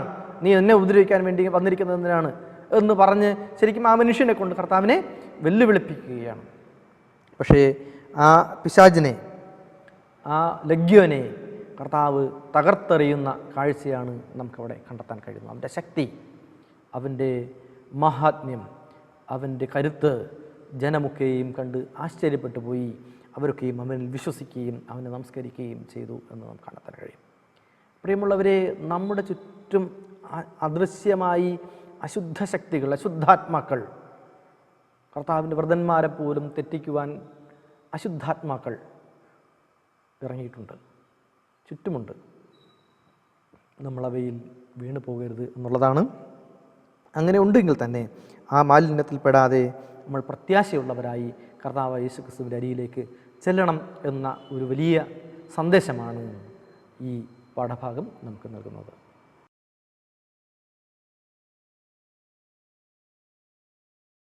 നമ്മൾ ചൊവ്വാഴ്ചത്തെ പാഠഭാഗത്തിലേക്ക് വരുമ്പോൾ മർക്കോസ് എഴുതിയ സുവിശേഷം 5-ാം അധ്യായത്തിൻ്റെ 2-ാം ഭാഗമാണ് നമുക്ക് കണ്ടെത്താൻ കഴിയുന്നത്. മറ്റൊരു അത്ഭുതം, കർത്താവായ യേശുക്രിസ്തുവിൻ്റെ ശരീരത്തിൽ നിന്ന് പ്രവഹിക്കുന്നതായ മറ്റൊരു അത്ഭുതം നമുക്കവിടെ കണ്ടെത്താൻ കഴിയും. ഈ ഭൂതഗ്രസ്തനായ മനുഷ്യനെ സൗഖ്യമാക്കി കഴിഞ്ഞ ശേഷം അവൻ വീണ്ടും പടകിൽ കയറി ഇക്കരെ, ഗലീലയുടെ ഇക്കരെ കടലിനരികിലെ ഇരിക്കുമ്പോൾ ഒരു വലിയ പുരുഷാരം അവനെ കാണാൻ വേണ്ടി വരികയാണ്. മർക്കോസ് എഴുതിയ സുവിശേഷം 5-ാം അധ്യായത്തിൻ്റെ 21 മുതൽ 24 വരെയുള്ള വാക്യങ്ങൾ വായിക്കുമ്പോൾ നമുക്കവിടെ സന്ദർഭം എന്താണ് എന്ന് മനസ്സിലാക്കാൻ തക്കവണ്ണം സാധിക്കും. യായിറോസ് എന്നു പേരായ ഒരു പള്ളിപ്രമാണി, അദ്ദേഹത്തിൻ്റെ കൊച്ചുമകൾക്ക് ദീനം ബാധിച്ചിട്ട്, രോഗം ബാധിച്ചിട്ട് അതീവ ഗുരുതര നിലയിൽ ആയിരിക്കുന്നു, മരണാസന്ന നിലയിലായിരിക്കുന്നു. യേശു അവിടെ ഉണ്ട് എന്നറിഞ്ഞിട്ട് യായിറോസ് അവിടെ ചെന്ന് യേശുവിനെ കാണാൻ പോവുകയാണ്. മാത്രമല്ല അവനോടൊപ്പം ആ ദേശത്തുണ്ടായിരുന്ന പുരുഷാരമൊക്കെയും അവൻ്റെ അരികിലേക്ക് കടന്നു ചെന്നു. അവൻ യേശുവിനെ കണ്ടിട്ട് 23-ാമത്തെ വാക്യം, 5-ാം അധ്യായത്തിൻ്റെ 23-ാമത്തെ വാക്യം, എൻ്റെ കുഞ്ഞുമകൾ അത്യാസന്നത്തിൽ ഇരിക്കുന്നു, അവൾ രക്ഷപ്പെട്ട് ജീവിക്കേണ്ടതിന് നീ വന്ന് അവളുടെ മേൽ കൈവയ്ക്കണമേ എന്ന് അപേക്ഷിച്ചു. നീ വന്ന് അവളുടെ മേൽ കൈവയ്ക്കണമേ. യായിറോസ് നോക്കൂ, അന്നത്തെ കാലഘട്ടത്തിലെ മതനേതാക്കന്മാർ എന്ന് പറയുമ്പോൾ അവരാരും കർത്താവ് യേശുക്രിസ്തുവിനെ വിശ്വസിക്കുകയോ അവൻ്റെ അധികാരത്തെ സമ്മതിച്ചു കൊടുക്കുകയോ ചെയ്യുന്നവരായിരുന്നില്ല. പക്ഷേ യായിറോസിന് കർത്താവ് യേശുക്രിസ്തുവിനുണ്ടായിരുന്ന വിശ്വാസത്താൽ അവൻ തൻ്റെ ജീവിതത്തിൻ്റെ ഒരു പ്രതീക്ഷ, അവസാന പ്രതീക്ഷ എന്ന നിലയിൽ അവൻ കർത്താവ് യേശുക്രിസ്തുവിൻ്റെ അരികിലേക്ക് കടന്നു വരികയാണ്. അവൻ യേശുവിൻ്റെ അരികിലേക്ക് വന്ന് അവനോട് പറയുന്നതാണ്, എൻ്റെ മകൾ അത്യാസന്ന അവസ്ഥയിലാണ്, അവൾ ജീവിക്കേണ്ടതിന് നീ അവളെ വന്നൊന്ന് എന്ത് ചെയ്താൽ മതി, നീ വന്നൊന്ന് കൈവച്ചാൽ മതി, നീ ഒന്ന് തൊട്ടാൽ മതി, ഒന്ന് തൊട്ടാൽ മതി. നോക്കൂ, അയാളുടെ വിശ്വാസം എത്ര തീക്ഷ്ണമായിരുന്നിരിക്കണം. യേശു ഒന്ന് സ്പർശിച്ചാൽ മതി, യേശു ഒന്ന് തൊട്ടാൽ മതി, ആ കുഞ്ഞിന് സൗഖ്യം വരും എന്ന് യായിറോസ് വിശ്വസിച്ചു. ആ വാക്ക് കേട്ടിട്ട് യേശു എന്ത് ചെയ്ത് യായിറോസിൻ്റെ ഭവനത്തിലേക്ക് പുറപ്പെടുകയാണ്.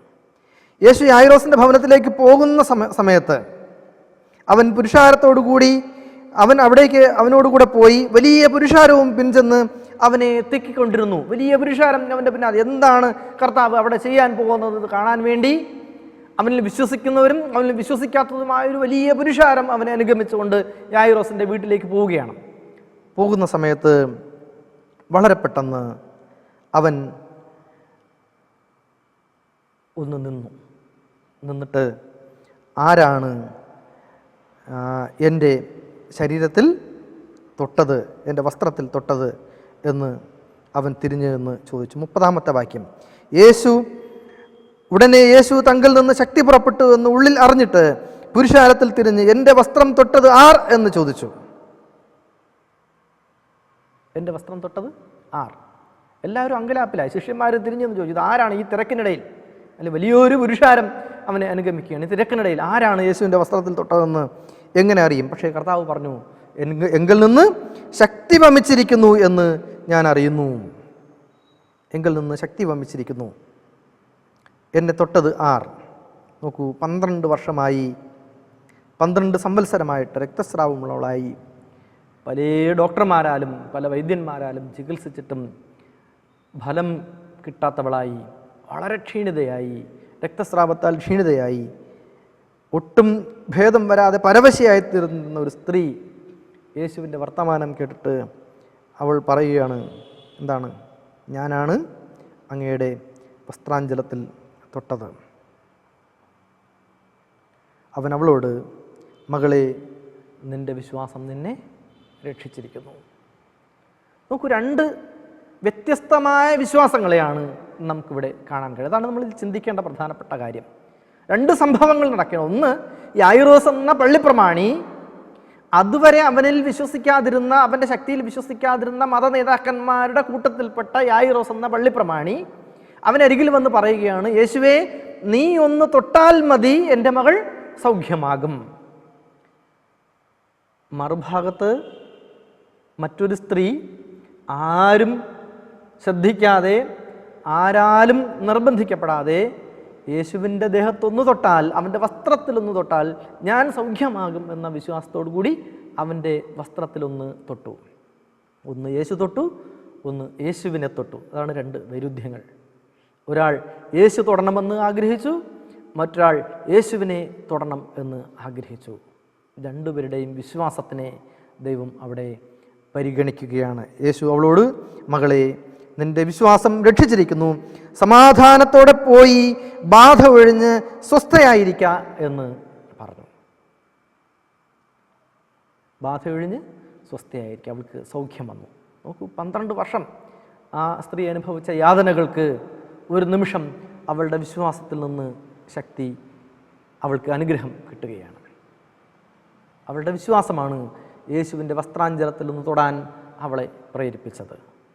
വിശ്വാസം എന്നത് അടിവരയിട്ട് നാം സൂക്ഷിക്കേണ്ട ഒരു പദമാണ്. അടിവരയിട്ട്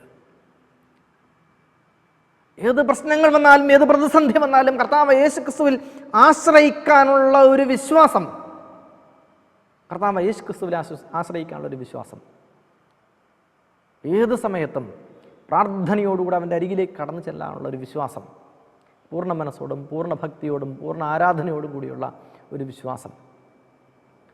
നോക്കൂ, എല്ലാം തികഞ്ഞവരായ ആരും ഈ ഭൂമിയിലില്ല, നമുക്കറിയാം. മനുഷ്യൻ പാപം ചെയ്ത് ദൈവ തേജസ്സില്ലാത്തവനായി മാറിയിരിക്കുന്നു, നമുക്കറിയാം.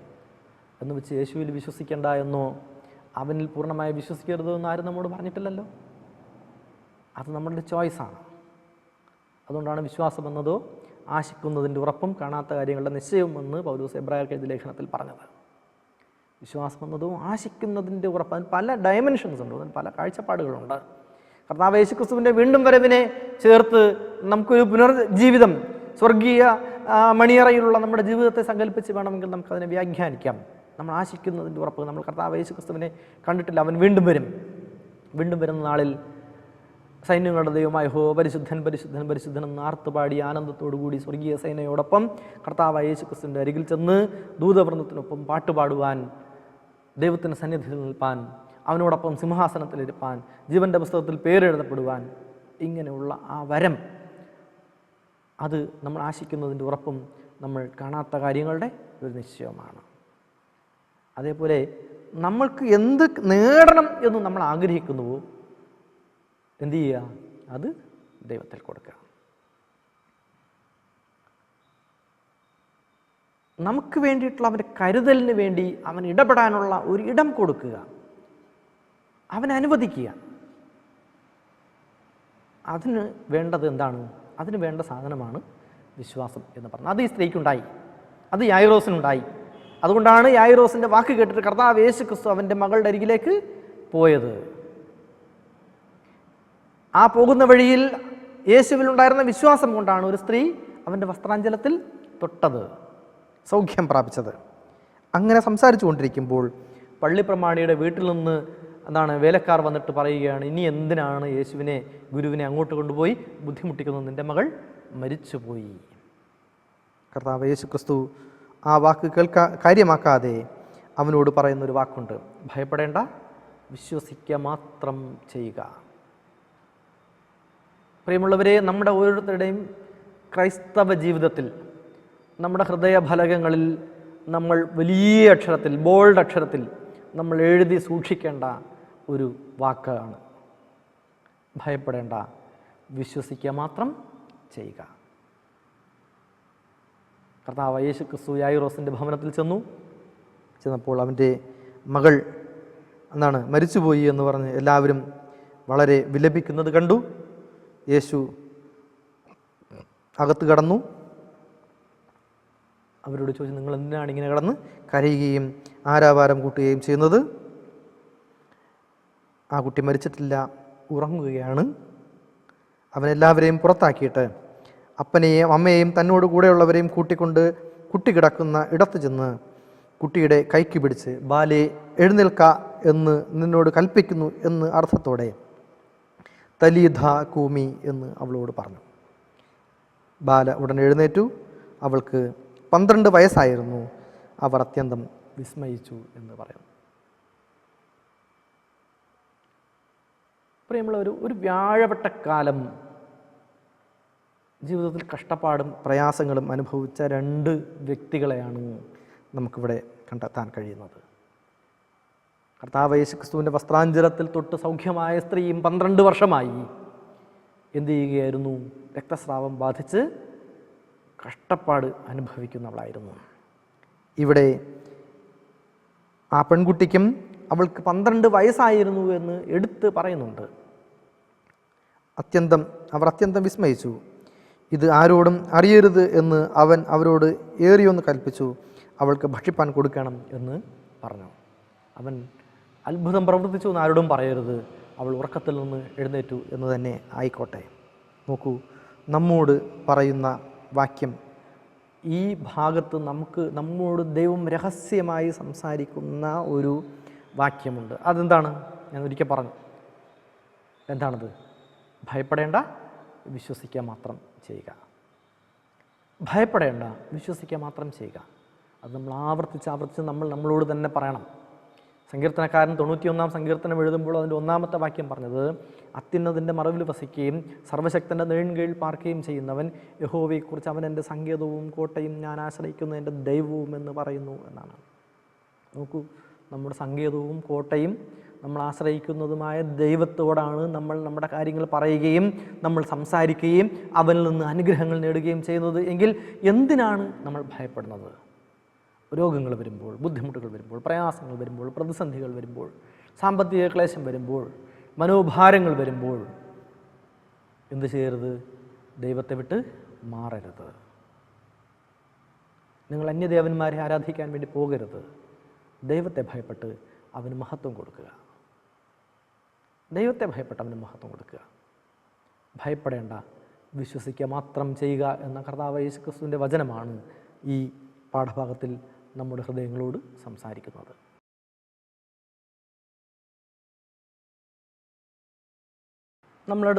തൊട്ടടുത്ത ബുധനാഴ്ചത്തെ പാഠഭാഗത്തേക്ക് പോകുമ്പോൾ മർക്കോസ് എഴുതിയ സുവിശേഷം 6-ാം അധ്യായത്തിൻ്റെ 2 വിഭജിച്ച് ആണ് നമുക്കവിടെ പഠിക്കാൻ കഴിയുന്നത്.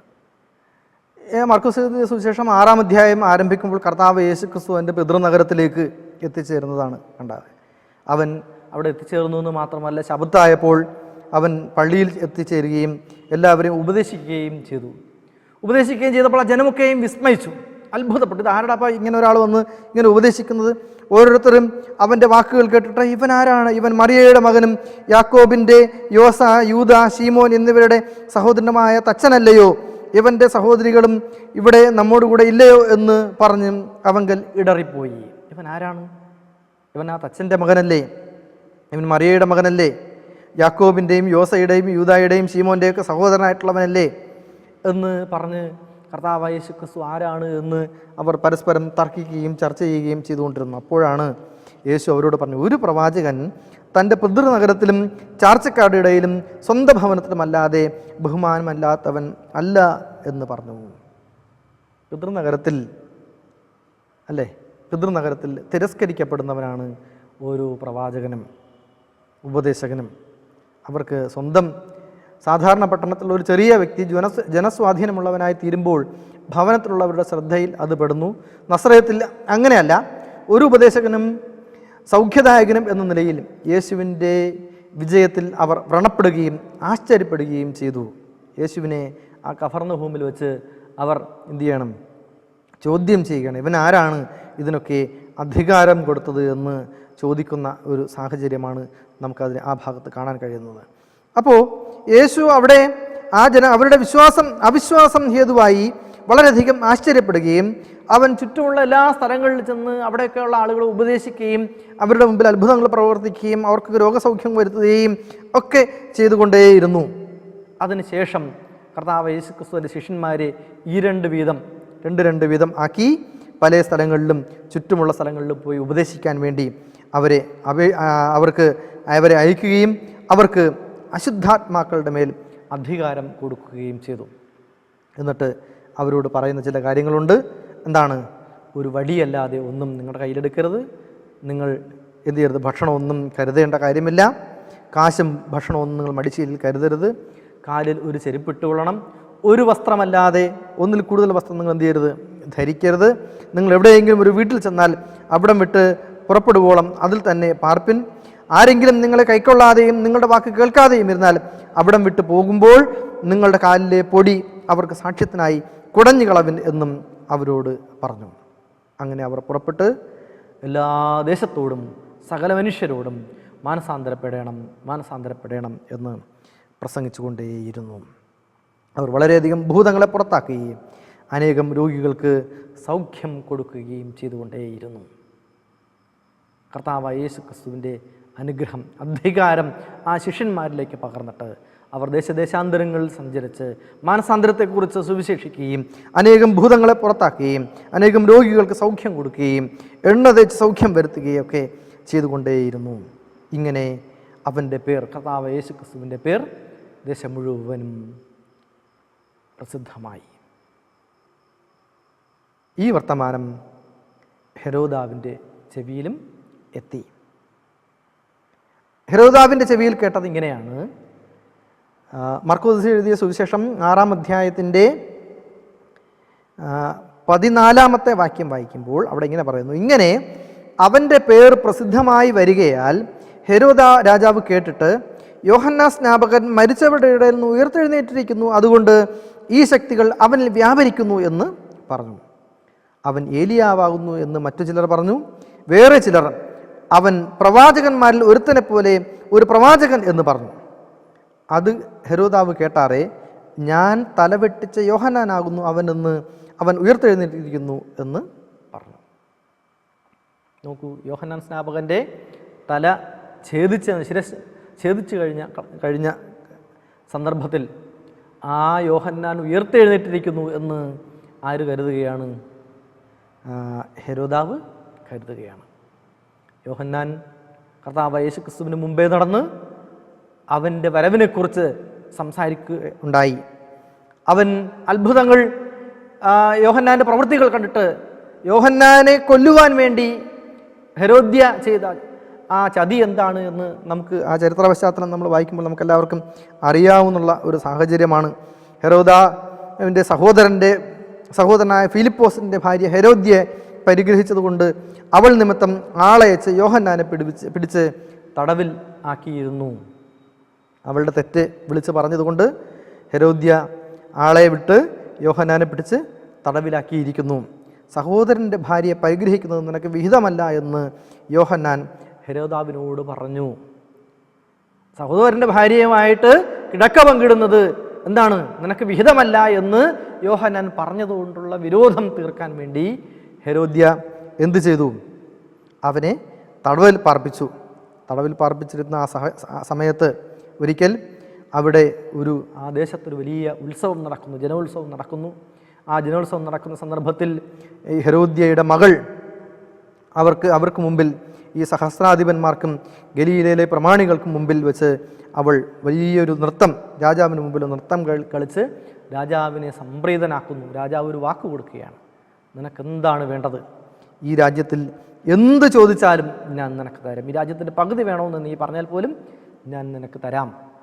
അവൾ പുറത്തിറങ്ങിയിട്ട് അമ്മയോട് പറയുന്നു, അമ്മേ, രാജാവ് ചോദിക്കുകയാണ്, നിനക്ക് എന്ത് വേണമെങ്കിലും തരാമെന്ന് ആര് പറഞ്ഞിട്ടുണ്ട്? ഹെരോദ രാജാവ് പറഞ്ഞിട്ടുണ്ട്. അവൾ ഹെരോദ്യ മകളെ വിട്ട് രാജാവിനോട് പറയിപ്പിക്കുന്നത് എന്താണ്? യോഹന്നാൻ സ്നാപകൻ്റെ തല ഛേദിച്ച് ഒരു താലത്തിൽ വെച്ച് തൻ്റെ മുമ്പിൽ കൊണ്ടുതരണം എന്നായിരുന്നു അവളുടെ ആഗ്രഹം. രാജാവ് അങ്ങനെ ഒരു ആഗ്രഹം, രാജാവ് ഒരു വാക്ക് കൊടുത്തു പോയതുകൊണ്ട് യോഹന്നാൻ്റെ ശിരസ് ഛേദിച്ച് എന്ത് ചെയ്തു? ആ ബാലയ്ക്ക് കൊടുക്കുകയും അവൾ കൊണ്ടുവന്ന് അത് അമ്മയ്ക്ക് നൽകുകയും ചെയ്തു. ഇപ്പോൾ ശിഷ്യന്മാർ കർത്താവ് യേശുക്രിസ്തുവിനെ കുറിച്ച് ലോകമെമ്പാടും ആ ചുറ്റുപാടും ആ ദേശമൊക്കെയും നടന്ന് സംസാരിക്കുകയും യേശുവിൻ്റെ അത്ഭുതത്തെക്കുറിച്ച്, യേശു ആരാണ് എന്ന് ആ ദേശത്തോട് സംസാരിക്കുകയും അവൻ്റെ അത്ഭുത പ്രവർത്തികളെക്കുറിച്ച് സംസാരിക്കുകയും അവൻ കൊടുത്ത അധികാരത്തിന്മേൽ രോഗസൗഖ്യം വരുത്തുകയും അവൻ കൊടുത്ത അധികാരത്തിന്മേൽ ഭൂതങ്ങളെ പുറത്താക്കുകയും ചെയ്തുകൊണ്ട് ശിഷ്യന്മാർ യേശുവിൻ്റെ പേര് ആ ദേശമൊക്കെയും പ്രസിദ്ധമാക്കിയപ്പോൾ ഹെരോദാവ് ചിന്തിക്കുകയാണ്, എന്താണ് ഇത്? ആരാണ്? യോഹന്നാൻ അതാ ഉയർത്തെഴുന്നേറ്റിരിക്കുന്നു. യോഹന്നാൻ ഉയർത്തെഴുന്നേറ്റിരിക്കുന്നു. നോക്കൂ, ഇവിടെ എന്ത് ഗൂഢ പദ്ധതിയാണ് ഹെരോദ്യ നടപ്പിലാക്കിയത് എങ്കിൽ പോലും യോഹന്നാൻ കർത്താവ് യേശുക്രിസ്തുവിൻ്റെ വരവിനെക്കുറിച്ച് യോഹന്നാൻ അതിൻ്റെ ഒരു ലക്ഷണം എന്തൊക്കെയാണ്, അതിൻ്റെ അടയാളങ്ങളെന്നൊക്കെ യോഹന്നാൻ ലോകം മുഴുവൻ വിളിച്ചു പറയുകയും കർത്താവ് യേശുക്രിസ്തുവിൻ എന്താണ്, എനിക്ക് പിന്നാലെ വരുന്നവൻ്റെ ചെരുപ്പിൻ്റെ വാറഴിപ്പാൻ പോലും താൻ യോഗ്യനല്ല എന്ന് അവൻ വിളിച്ചു പറയുകയും മശിഹായവൻ ഇതാ വരുന്നു എന്ന് ലോകത്തോട് വിളിച്ചു പറയുകയും ചെയ്തവനായിരുന്നു. കർത്താവ് യേശുക്രിസ്തുവിനെ കുറിച്ച് വിളിച്ചു പറഞ്ഞവനായിരുന്നു യോഹന്നാൻ സ്നാപകൻ. നോക്കൂ, യോഹന്നാൻ്റെ മരണം യേശുവിൻ്റെ ഭാവി, യേശുവിൻ്റെ കടന്നുവരവിനെക്കുറിച്ചുള്ളൊരു സൂചന മുന്നമേ നൽകിയിരുന്നു. അതുകൊണ്ടാണ് യോഹന്നാനെ കൊല ചെയ്തപ്പോൾ ഹെരോദാവ് ഇത്രത്തോളം ഭയപ്പെട്ടത്. സമാനമായി അനേകം അനുയായികൾ യേശുവിനും ഉണ്ടാവുകയും തൻ്റെ അധികാരം നഷ്ടപ്പെട്ടു പോകുമോ എന്ന് പോലും അവൻ ഭയപ്പെടുകയും ചെയ്യുന്നു എന്ന് നമുക്കവിടെ കണ്ടെത്താൻ കഴിയുന്നു. പ്രിയമുള്ളവരെ, കർത്താവായ യേശുക്രിസ്തുവിൻ്റെ അധികാരം കവർന്നെടുക്കാൻ ലോകത്തിലെ ഒരു മനുഷ്യ അധികാരങ്ങൾക്കും സാധിക്കുകയില്ല. പ്രപഞ്ചത്തിനെ തന്നെ നിലനിർത്തുന്നവനാണ് കർത്താവ് യേശുക്രിസ്തു. മാനുഷികമായി ഉണ്ടാക്കിയിരിക്കുന്ന നിയമങ്ങൾ, നിയമാവലികൾക്കൊന്നും അവൻ്റെ ആശയത്തിനെയോ അവൻ്റെ കൽപ്പനയോ അതിജീവിക്കുവാൻ, അതിനെ തകർത്തെറിയുവാൻ ഒരിക്കലും കഴിയുകയില്ല എന്ന് നമ്മൾ മനസ്സിലാക്കേണ്ടതുണ്ട്. സർവ്വത്തിനും മുകളിലാണ് കർത്താവായ യേശുക്രിസ്തുവിൻ്റെ കൽപ്പനകൾ എന്ന് പറയുന്നത്, അവൻ്റെ അധികാരം എന്ന് പറയുന്നത്. അപ്പോൾ നമ്മൾ വിശ്വസിക്കേണ്ടത് എന്താണ്? കർത്താവായ യേശുക്രിസ്തുവിലുള്ള വിശ്വാസം നമ്മൾ ഉണ്ടാക്കണം. അവനെയാണ് നാം എന്ത് ചെയ്യേണ്ടത്? സ്വീകരിക്കേണ്ടത്. ഭൗതികമായ അധികാരങ്ങൾ നമ്മൾ തിരസ്കരിക്കുകയും കർത്താവ് യേശുക്രിസ്തുവിൻ്റെ അധികാരത്തെ സ്വീകരിക്കുകയും ചെയ്യുക എന്നിടത്താണ് നമ്മൾ ഓരോരുത്തരും ദൈവത്തിൻ്റെ അല്ലെങ്കിൽ കർത്താവ് യേശുക്രിസ്തുവിൻ്റെ അനുയായി ആകുന്നത് എന്നാണ് ഈ ഭാഗം നമുക്ക് ബോധ്യപ്പെടുത്താൻ. നമുക്ക് ഇവിടെ ഒരു ചോദ്യം വരുന്നുണ്ട്. യേശുവിനെ തള്ളിക്കളഞ്ഞതുപോലെ അല്ലെങ്കിൽ മനസ്സിലാക്കുവാൻ പ്രയാസമേറിയ പ്രതിസന്ധിയിലൂടെ നിങ്ങൾ എപ്പോഴെങ്കിലും കടന്നു പോയിട്ടുണ്ടോ? അങ്ങനെയുള്ള ഏതെങ്കിലും അടുത്ത പ്രാവശ്യം സംഭവിച്ചാൽ ഒരുപക്ഷെ നിങ്ങളെ സഹായിക്കാൻ കഴിയുന്ന എന്തൊക്കെയാണ് ഈ അനുഭവത്തിൽ നിന്ന് നമുക്ക് മനസ്സിലാക്കാൻ കഴിയുന്നത്? യോഹന്നാനെ കൊല ചെയ്തതോടുകൂടി അവൻ അവസാനിച്ചു എന്ന് ചിന്തിച്ചപ്പോൾ അതാ യോഹന്നാൻ ഉയർത്തെഴുന്നേറ്റിരിക്കുന്നു എന്ന് ഹെരോദാവ് ഭയപ്പെട്ടു. കർത്താവ് യേശുക്രിസ്തുവിൻ്റെ ശബ്ദം, അവൻ്റെ പേര് ലോകം മുഴുവൻ കേൾക്കുമ്പോൾ യഥാർത്ഥത്തിൽ നാം നമ്മുടെ ഓരോരുത്തരും ജീവിതത്തിൻ്റെ പ്രതിസന്ധികളിൽ അവനെ തള്ളിക്കളയാതെ നാം അവനെ സ്വീകരിക്കുകയാണ്, നമ്മുടെ ഹൃദയങ്ങളിലേക്ക് സ്വീകരിക്കുകയാണ് വേണ്ടത് എന്ന് വീണ്ടും വീണ്ടും നമ്മെ ഓർമ്മിപ്പിക്കണം. കാരണം അത്രത്തോളം പ്രശ്നകലുഷിതമായ ഒരു ലോകത്തിലാണ് നാം ജീവിക്കുന്നത്. വെളിപ്പാട് പുസ്തകം നമ്മൾ 18-ാമത്തെ അധ്യായം വായിക്കുമ്പോൾ നമുക്കവിടെ 16-ാമത്തെ അധ്യായം വായിക്കുമ്പോൾ നമുക്കവിടെ കാണാൻ കഴിയുന്നത് എന്താണ്? അവൾ പ്രതിയോഗിയായ പിശാച് അലറുന്ന സിംഹം എന്ന പോലെ, പ്രതിയോഗിയായ പിശാച് അലറുന്ന സിംഹം എന്ന പോലെ ദൈവത്തിൻ്റെ മക്കളുടെ മുമ്പാകെ, അല്ലേ, കടൽ തീരത്തെ മണൽത്തരിമയിൽ നിന്നുകൊണ്ട് ദൈവത്തിൻ്റെ ജനത്തിനെ വെല്ലുവിളിക്കുന്ന ഒരു സമയമാണ്. പ്രശ്നങ്ങളും പ്രതിസന്ധികളും ഇനി അങ്ങോട്ട് ഉണ്ടാകാൻ കിടക്കുന്നതേ ഉള്ളൂ കൂടുതലായി. ദൈവത്തെ ഭയപ്പെട്ട് അവന് മഹത്വം കൊടുപ്പിൻ, അവൻ്റെ ന്യായവിധിയുടെ നാഴിക വന്നിരിക്കുന്നു. ആകാശവും ഭൂമിയും സമുദ്രവും നീരുറവുകളും ഉണ്ടാക്കിയവനെ നമസ്കരിപ്പിൻ എന്ന ഒന്നാം ദൂതൻ്റെ ദൂത് നാം വീണ്ടും വീണ്ടും നമ്മുടെ ഹൃദയങ്ങളിൽ കേൾപ്പിക്കേണ്ട സമയമാണിത് എന്നും ഈ ഭാഗം നമ്മെ ഓർമ്മിപ്പിക്കുന്നുണ്ട്.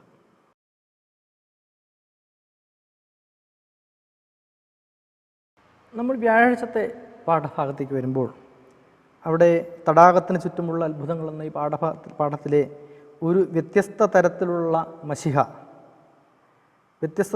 ഒരു മശിഹ എന്ന തലക്കെട്ടോടുകൂടിയാണ് ക്രിസ്തുവിനെ ഇവിടെ അവതരിപ്പിക്കുന്നത്. ഇവിടെ ഒരു പ്രത്യേക ഒരു സംഭവം നടക്കുന്നുണ്ട്. നേരത്തെ കർത്താവായ യേശു ക്രിസ്തുവിൻ്റെ പേര് കേട്ടിട്ട് യോഹന്നാൻ പുനർജനിച്ചതാണ് എന്ന്, അല്ലെങ്കിൽ ഉയർത്തെഴുന്നേറ്റതാണ് എന്നൊക്കെ ഹെരോദാവ് ഭയപ്പെടുകയും ഒക്കെ ചെയ്ത സന്ദർഭം നമ്മൾ കഴിഞ്ഞ പാഠത്തിൽ പഠിക്കുകയുണ്ടായി. അതൊക്കെ കഴിഞ്ഞിട്ട് ശിഷ്യന്മാരെല്ലാവരും തിരികെ ക്രിസ്തുവിൻ്റെ അരികിലേക്ക് വരുന്നു. കർത്താവ് യേശു ക്രിസ്തുവിൻ്റെ അരികിലേക്ക് വന്നിട്ട് അവർ ചെയ്ത കാര്യങ്ങളൊക്കെയും അവനോട് സവിസ്തരം പറയുകയുണ്ടായി. പറഞ്ഞു കഴിഞ്ഞപ്പോൾ ശിഷ്യന്മാരെ അവരുടെ ദൗത്യത്തിൽ നിന്ന് അവൻ പിൻവലിപ്പിച്ചിട്ട് അവർക്ക് വിശ്രമിക്കുന്നതിന് വേണ്ടി ഗലീലാക്കരയുടെ അക്കരെയുള്ള ഒരു ഒറ്റപ്പെട്ട തീരത്ത് പോയി അവിടെ പോയി വിശ്രമിക്കാൻ അവരോട് ആവശ്യപ്പെടുന്നു. 31 വാക്യം, വരുന്നവരും പോകുന്നവരും വളരെ ആയിരുന്നതിനാൽ അവർക്ക് ഭക്ഷിപ്പാൻ പോലും സമയം ഇല്ലായ്ക കൊണ്ട് അവൻ അവരോട്, നിങ്ങൾ ഒരു ഏകാന്ത സ്ഥലത്ത് വേറിട്ട് വന്ന് അല്പം ആശ്വസിച്ചുകൊള്ളുവിൻ എന്ന് പറഞ്ഞു. അങ്ങനെ അവർ പടകിൽ കയറി ഒരു ഏകാന്ത സ്ഥലത്ത് പോയി. പക്ഷേ ജനം അവരെ പിന്തുടർന്നു, അല്ലേ? അങ്ങനെ അവർ ഒരു ഏകാന്ത സ്ഥലത്ത് പോയെങ്കിലും 33 വാക്യം പറയുന്നുണ്ട്, അവർ പോകുന്നത് പലരും കണ്ട് അറിഞ്ഞ് എല്ലാ പട്ടണങ്ങളിൽ നിന്നും കാൽനടയായി അവിടേക്ക് ഓടി അവർക്ക് മുമ്പേ അവിടെ എത്തി. അങ്ങനെ അവിടെ എത്തിക്കഴിഞ്ഞപ്പോൾ അവൻ പടകിൽ നിന്ന് ഇറങ്ങിയാറെ വലിയ പുരുഷാരത്തെ കണ്ട് അവർ ഇടയനില്ലാത്ത ആടുകളെപ്പോലെ ആകൊണ്ട് അവരിൽ മനസ്സലിഞ്ഞും പലതും അവരെ ഉപദേശിച്ചു തുടങ്ങി. നോക്കൂ, അവരൊക്കെയും അവിടെ എത്തിച്ചേർന്നത് കർത്താവിൽ നിന്നുള്ള ഒരു ആശ്വാസ വാക്ക് കേൾക്കാൻ വേണ്ടിയിട്ടാണ്, അവനിൽ വിശ്വസിച്ചത് കൊണ്ടാണ്. കർത്താവ് യേശുക്രിസ്തു തന്നെ ആ ജനത്തെക്കുറിച്ച് ചിന്തിക്കുന്നത് എങ്ങനെയാണ്? അവർ ഇടയനില്ലാത്ത ആടുകളെപ്പോലെ ആയിപ്പോകാതിരിക്കേണ്ടതിന് എന്ത് ചെയ്തു? അവൻ അവരെ ഉപദേശിച്ചു തുടങ്ങി. പിന്നെ നേരം നന്നേ വൈകിട്ട് ശിഷ്യന്മാർ അടുക്കൽ വന്ന്, ഇത് നിർജ്ജന പ്രദേശം അല്ലോ, നേരവും നന്നേ വൈകി, അവർക്ക് ഈ ജനത്തിനൊക്കെയും ഭക്ഷിപ്പാൻ ഇവിടെ നിന്നാണ് ആഹാരം. കാരണം അവർ ഇത് ഏകാന്ത സ്ഥലത്താണ് പോയത്. അവിടെയെങ്കിലും കച്ചവടമോ ആൾതാമസമോ ഒന്നും ഇല്ലാത്തൊരു സ്ഥലത്താണ് അവർ പോയിരുന്നത്. അവർക്കൊന്നും ഭക്ഷിപ്പാനൊന്നുമില്ലായിരുന്നു. അവർ ചുറ്റുമുള്ള കുടികളിലും ഊരുകളിലും ചെന്ന് ഭക്ഷിപ്പാൻ വല്ലതും കൊള്ളേണ്ടതിന് അവരെ പറഞ്ഞയക്കണം എന്ന് പറഞ്ഞു, ശിഷ്യന്മാർ പറഞ്ഞു. അപ്പോൾ യേശു അവരോട്, നിങ്ങൾ അവർക്ക് ഭക്ഷിപ്പാൻ കൊടുപ്പൻ എന്ന് കൽപ്പിച്ചതിന് ഞങ്ങൾ പോയി 200 വെള്ളിക്കാശിന് അപ്പം കൊണ്ടിട്ട് അവർക്ക് തിന്മാൻ കൊടുക്കുകയോ എന്ന് അവനോട് ചോദിച്ചു. അവൻ അവരോട്, നിങ്ങൾക്ക് എത്ര അപ്പം ഉണ്ട് എന്ന് ചെന്ന് നോക്കുവിൻ എന്ന് പറഞ്ഞു. 5 2 മീനും ഉണ്ട് എന്ന് അവർ പറഞ്ഞു, അല്ലേ? നമുക്കറിയാം, ആ സന്ദർഭങ്ങളൊക്കെ അറിയാം. അവിടെ വന്നിരുന്ന അനേകായിരം ആളുകളിൽ ഒരു ആൺകുട്ടിയുടെ കയ്യിൽ, ഒരു പയ്യൻ്റെ കയ്യിൽ മാത്രം 5 അപ്പവും 2 മീനും അവൻ്റെ അമ്മ കൊടുത്തു വിട്ടത് അവൻ്റെ കയ്യിൽ ഉണ്ടായിരുന്നു. അവനെന്ത് ചെയ്തു? പിന്നെ അവൻ അവരോട് ഇതെല്ലാം പച്ചപ്പുല്ലിൽ പന്തിയായി ഇരുത്തുവാൻ കൽപ്പിച്ചു. അവരെല്ലാവരും ഇരുത്തിയിട്ട് അവർ 100ഉം 50ഉം വീതം നിരനിരയായിരുന്നു. അവൻ ആ 5 അപ്പവും 2 മീനും എടുത്ത് സ്വർഗത്തേക്ക് നോക്കി വാഴ്ത്തി അപ്പം നുറുക്കി അവർക്ക് വിളമ്പാൻ തൻ്റെ ശിഷ്യന്മാർക്ക് കൊടുത്തു. ആ 2 മീനും എല്ലാവർക്കും വിഭജിച്ചു കൊടുത്തു. എല്ലാവരും തിന്ന് തൃപ്തരായി. കഷ്ണങ്ങളും മീൻ നുറുക്കും 12 കുട്ട നിറച്ചെടുത്തു. അപ്പം തിന്നവരോ 5000 പുരുഷന്മാർ ആയിരുന്നു. താൻ പുരുഷാരത്തെ പറഞ്ഞയക്കുന്നതിൻ്റെ ഇടയിൽ തൻ്റെ ശിഷ്യന്മാരെ ഉടനെ പടക് കയറി അക്കരെ ബത്സേദയിലേക്ക് നേരെ മുന്നോട്ട് പോകുവാൻ അവൻ നിർബന്ധിച്ചു എന്ന് പറയുന്നു. നോക്കൂ, നമുക്കിവിടെ 2 വ്യത്യസ്തമായ ആശയങ്ങളാണ് നമുക്കിവിടെ ചർച്ചയിലേക്ക് വരുന്നത്, നമ്മുടെ ചിന്തയിലേക്ക് കൊണ്ടുവരേണ്ടത്. ഒന്നാമത്തേത് എന്ന് പറഞ്ഞത് യേശുവിന് തന്നെ അനുഗമിച്ച് വന്നവരെക്കുറിച്ചുള്ള ചിന്ത ആണ്. അവൻ അവരെക്കുറിച്ച് വളരെയധികം ചിന്തയുള്ളവൻ ആയിരുന്നു. അവർ വളരെ ക്ഷീണിതരായിട്ടാണ് ആ പ്രദേശത്ത്, നിർജ്ജന പ്രദേശത്ത് ഏകാന്ത സ്ഥലത്ത് എന്നാണ് പറയുന്നത്. ആ ഏകാന്തമായ സ്ഥലത്ത് പോയി താമസിക്കാൻ വേണ്ടി ഇടം കണ്ടെത്തിയത്. പക്ഷേ അവിടെ വന്നെത്തിയത് എത്ര പേരുണ്ടായിരുന്നു? നമ്മൾ ആ ചരിത്രഭാഗം പറയുമ്പോഴൊക്കെയും 5 അപ്പവും 2 മീനും കൊണ്ട് 5000 പേരെ പോഷിപ്പിച്ചു എന്നാണ് പറയുന്നത്, അല്ലേ? പക്ഷേ ഇവിടെ വേദപുസ്തകം പറയുന്നത് അവിടെ അപ്പം തിന്നവരോ 5000 പുരുഷന്മാർ ആയിരുന്നു. പുരുഷന്മാർ മാത്രമാണോ യേശുവിൻ്റെ വചനം കേൾക്കാൻ വേണ്ടി അവിടെ വന്നത്? വേദപുസ്തകത്തിൽ ഇങ്ങനെയുള്ള സംഖ്യാകണക്ക് പറയുമ്പോഴൊക്കെ പുരുഷന്മാരുടെ എണ്ണം മാത്രമേ പറയൂ, സ്ത്രീകളുടെയും കുട്ടികളുടെ എണ്ണമൊന്നും എഴുതും പറയുന്നില്ല. ഇവിടെയും അത് തന്നെയാണ്. 5 അപ്പവും 2 മീനും കൊണ്ട് അവൻ പോഷിപ്പിച്ച ഒരു വലിയ ജനസമൂഹം. അവർ ആത്മീയമായ മന്നയും ഭക്ഷിച്ചു, ഭൗതികമായ ആഹാരവും ഭക്ഷിച്ചു. കാരണം കർത്താവ് യേശു ക്രിസ്തു രണ്ടിലും അവരെക്കുറിച്ച് വളരെ വ്യക്തമായ കാഴ്ചപ്പാടുള്ളവൻ ആയിരുന്നു. അദ്ദേഹം വളരെയധികം കൺസേൺ ആയിരുന്നു അവരെക്കുറിച്ച് കരുതലുള്ളവനായിരുന്നു കർത്താവായ യേശു ക്രിസ്തു. കരുതലുള്ളവരായിരുന്നു. അവർക്ക് ആത്മീയമായ ഭക്ഷണം വേണം. ആ ആത്മീയ ഭക്ഷണത്തിന് വേണ്ടിയിട്ടാണ് അവർ തൻ്റെ പുറകെ വന്നത്. അവൻ തിരിച്ചിട്ട് അവർ ഇടയനില്ലാത്ത ജനത്തെ പോലെ ആയിപ്പോകരുത് എന്ന് ചിന്തിച്ചിട്ട് അവർക്ക് ആദ്യം ആത്മീയ ഭക്ഷണം കൊടുത്തു. നേരം വൈകുവോളം അവൻ്റെ ഉപദേശം കേട്ട ആ ജനം അവിടെ ഇരുന്നു എന്നാണ്. നേരം വൈകിയപ്പോഴാണ് ശിഷ്യന്മാർ വന്ന് പറഞ്ഞ് അവർ തിരികെ വീട്ടിലേക്ക് പറഞ്ഞു വിടണം, ഇവിടെയെങ്കിലും ഭക്ഷണം കൊടുക്കാനൊന്നുമില്ല എന്ന്. അവൻ ആ 5 അപ്പവും 2 മീനും സ്വർഗത്തിലേക്ക് എടുത്ത് സ്വർഗത്തെ നോക്കി വാഴ്ത്തി അവർക്ക് വീതം വെച്ച് കൊടുത്തപ്പോൾ 5000-ഓളം പുരുഷന്മാർ അത് ഭക്ഷിച്ചു എന്നാണ് പറയുന്നത്. വീണ്ടും 12 കുട്ട അത് നിറഞ്ഞിട്ട് അവരൊക്കെയും തിന്ന് ഭക്ഷണം കഴിച്ച് തൃപ്തിയുള്ളവരായി മാറി. ആ ജനതയ്ക്ക് വേണമെങ്കിൽ അവരെ വേണമെങ്കിൽ അവന് വെറും കൈയോടെ അയക്കാമായിരുന്നു. അത് ചെയ്തില്ല. അല്ലെങ്കിൽ ആദ്യമേ പറയാൻ പറഞ്ഞു, ഞങ്ങളൊക്കെ വളരെയധികം ക്ഷീണിച്ച് വന്നിരിക്കുകയാണ്, അല്ലേ? ഇത്രയും ജോലിയൊക്കെ ചെയ്ത് ക്ഷീണിച്ച് വന്നിരിക്കുകയാണ്, ഇനി നിങ്ങൾ ഉപദേശിക്കാനൊന്നും ഞങ്ങൾക്ക് വയ്യ, അതിന് കുറേ കഴിഞ്ഞ് നിങ്ങളിവിടെ കാത്തിരുന്നാൽ മതി, കുറേ കഴിഞ്ഞിട്ട് ഞാൻ ഉപദേശിച്ചോളാം എന്ന് പറയാമായിരുന്നു. അങ്ങനെയും ചെയ്തില്ല. അവരാ ക്ഷീണമൊക്കെയും മറന്ന്, ക്ഷീണമൊന്നും ഇല്ലാത്തവരെ പോലെ കർത്താവ് യേശു ക്രിസ്തുവിനോടൊപ്പം നിന്നുകൊണ്ട് ശിഷ്യന്മാർക്കൊപ്പം നിന്നുകൊണ്ട് കർത്താവ് യേശു ക്രിസ്തുവും ആ ജനത്തെ ഉപദേശിക്കുകയും അവർക്ക് ഒരിടയനെ പോലെ വഴി നടത്തുകയും ചെയ്തു.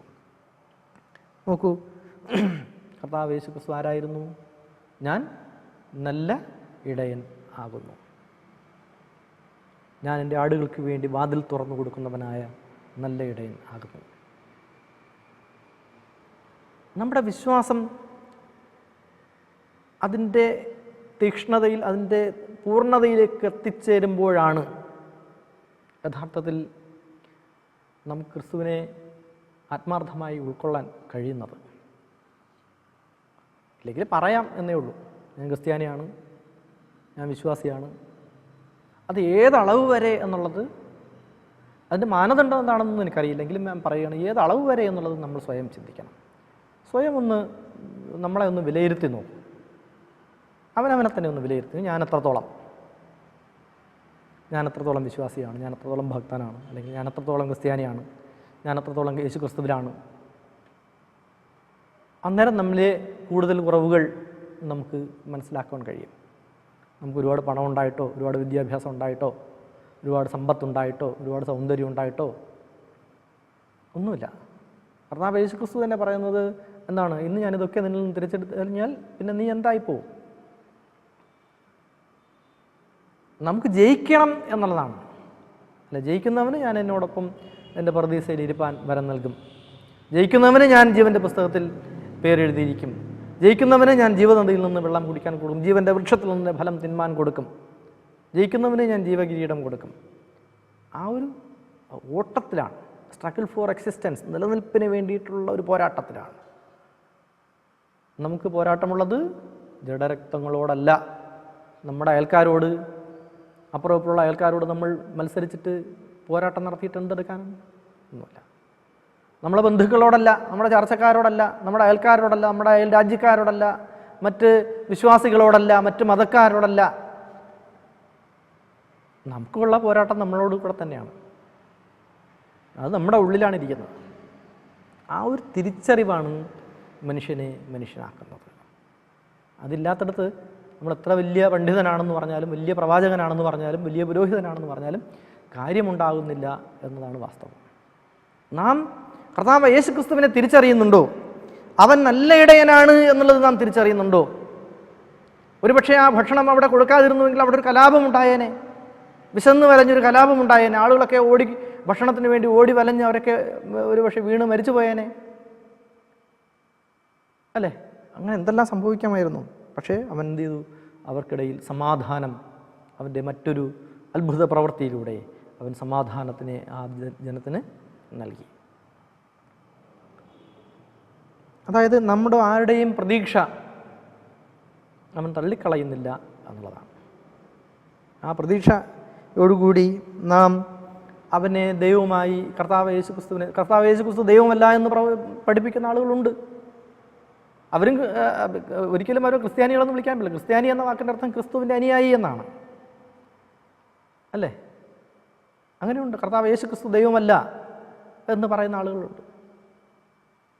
നമുക്ക് നമ്മുടെ ത്രിയേകദൈവം, പിതാവ്, പുത്രൻ, പരിശുദ്ധാത്മാവ് എന്ന ത്രിയേക ദൈവത്തിൽ നാം വിശ്വസിക്കുമ്പോൾ കർത്താവ് യേശുക്രിസ്തുവിനെ നമ്മുടെ സ്വന്തം രക്ഷിതാവായി നാം സ്വീകരിക്കുകയും അവനെ നമ്മുടെ നല്ല ഇടയനായി നാം കാണുകയും വേണം. സങ്കീർത്തനക്കാരൻ ആ ഒരു ബോധം ഏറ്റവും ഭംഗിയായി അനുഭവിച്ച ഒരു പക്ഷേ സങ്കീർത്തനക്കാരനായ ദാവീദാണ്. 23-ാം സങ്കീർത്തനം നമ്മളൊന്ന് വായിച്ചു നോക്കൂ, എത്ര മനോഹരമാണ് അല്ല. 23-ാം സങ്കീർത്തനം മനോഹരമായ സങ്കീർത്തനം. നമ്മൾ കാണാതെ പഠിച്ചിട്ടുള്ള എല്ലാവർക്കും ലോകത്തിലെ സകല ക്രിസ്ത്യാനികൾക്കും കാണാൻ അറിയാമെന്നുള്ള സങ്കീർത്തനമാണ് സങ്കീർത്തനം 23.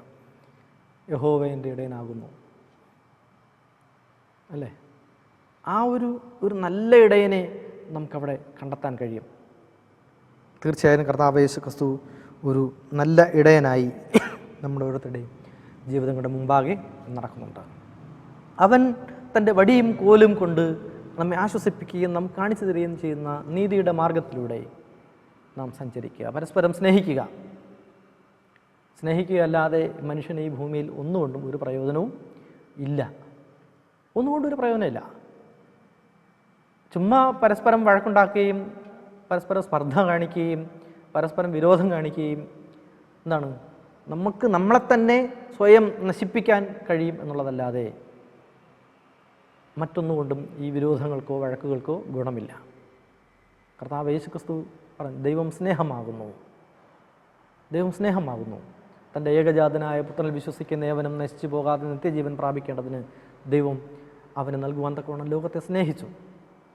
ആ സ്നേഹത്തിൻ്റെ വീണ്ടെടുപ്പാണ് നമ്മുടെ ഇടയിലുള്ള ഈ വ്യത്യസ്ത തരത്തിലുള്ള മശിഹയായി നമ്മിൽ പ്രത്യക്ഷപ്പെടുന്നത്. ആ ഒരു ബോധത്തോടു കൂടി ക്രിസ്തുവിനെ അനുഗമിക്കുക എന്നാണ് ഈ ഭാഗം നമ്മെ പഠിപ്പിക്കുന്നത്. പ്രിയപ്പെട്ടവരെ, നമ്മളിന്ന് ഈ പാഠത്തിൻ്റെ അവസാന ഭാഗത്തേക്ക് എത്തുമ്പോൾ, കൂടുതൽ പഠനത്തിന് എന്ന ഭാഗത്തേക്ക് എത്തുമ്പോൾ, Ellen G White peace be still and the touch of faith എന്ന ലേഖന ഭാഗത്ത്, ഡിസയർ ഓഫ് ഏജസ്, യുഗങ്ങളുടെ പ്രത്യാശ എന്ന വലിയ പുസ്തകത്തിൻ്റെ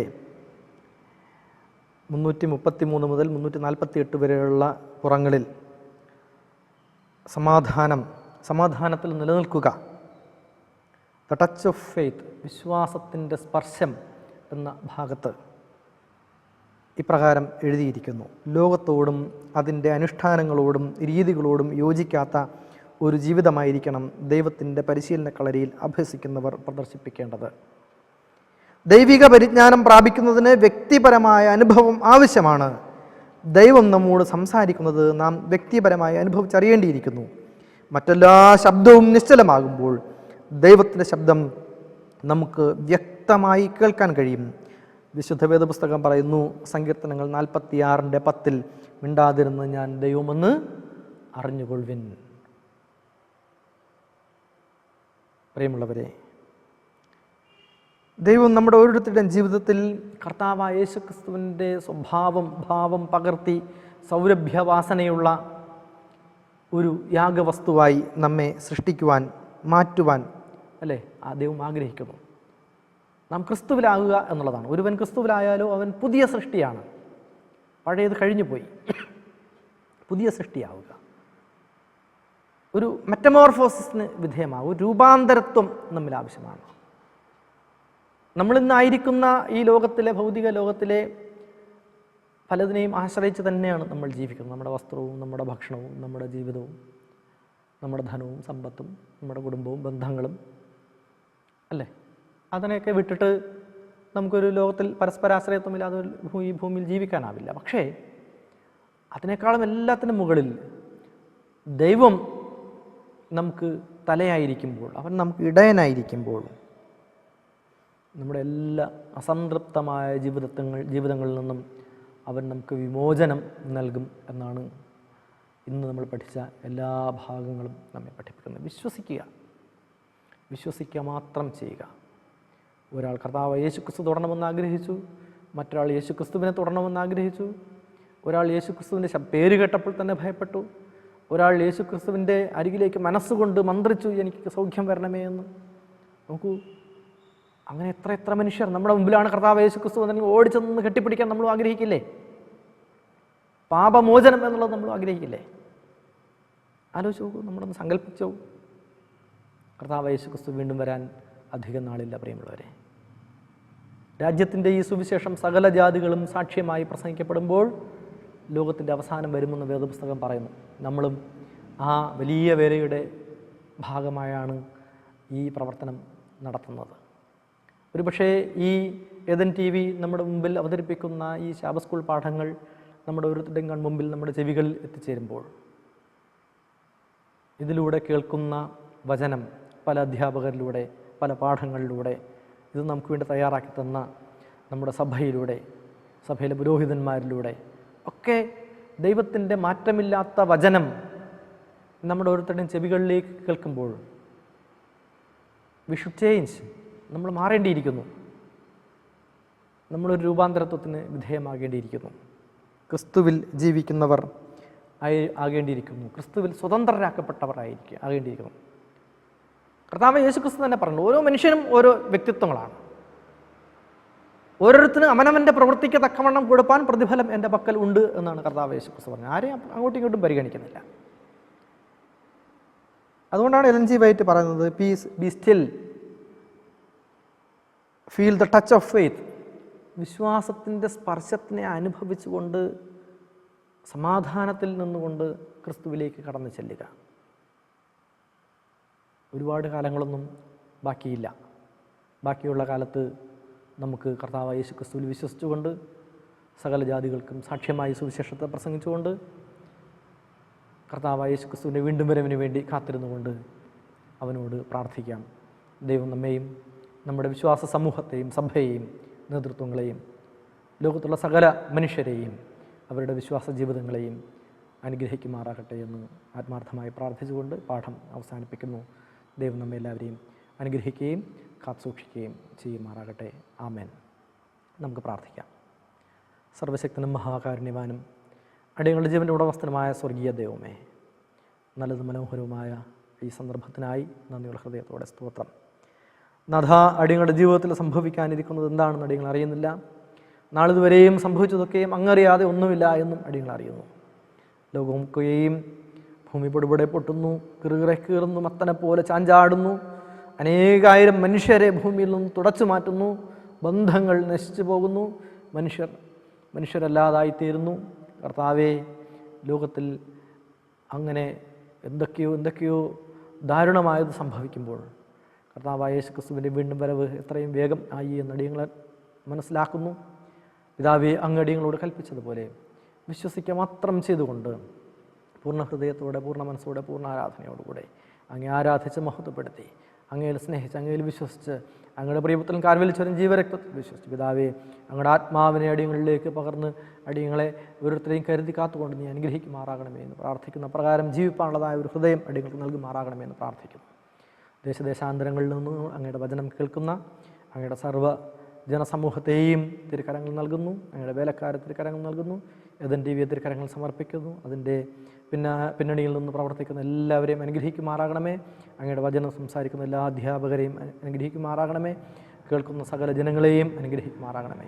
അടിയനെയും പൊടിയോളം താഴ്ത്തിരിക്കരങ്ങൾ നൽകുന്ന നാഥ, പിതാവേ, അടിയൻ്റെ ജീവിതവും പാപമംഗലമായ ജീവിതമാണ്, പ്രശ്നകലുഷിതമായ ജീവിതമാണ്. പ്രതിസന്ധികളൊക്കെ ഉണ്ടെങ്കിലും യഹോവേ, അങ്ങയിൽ മാത്രം അടിയൻ വിശ്വസിക്കുന്ന നാഥ, നീ ഒരു വാക്ക് കൽപ്പിച്ചാൽ മതി പിതാവേ, നീ ഒന്ന് തൊട്ടാൽ മതി പിതാവേ. അങ്ങേ തൊടാനുള്ള ഒരു അവസരം അടിയൻ നൽകണമേ എന്ന് പ്രാർത്ഥിക്കുന്നു. പിതാവേ, പൂർണ്ണ മനസ്സോടെ നിന്റെ സമർപ്പിക്കുന്ന സകല ജനത്തിനെയും അനുഗ്രഹിക്കുകയും ശക്തീകരിക്കുകയും ചെയ്യുമാറാകണമേ. ഈ വചനം അടിയങ്ങൾക്ക് നൽകി അനുഗ്രഹിച്ചതിനായി സ്തോത്രം. യേശു ക്രിസ്തുവിൻ നാമത്തിൽ താഴ്മയായി ചോദിക്കുന്നു പ്രിയ പിതാവേ. ആമേൻ.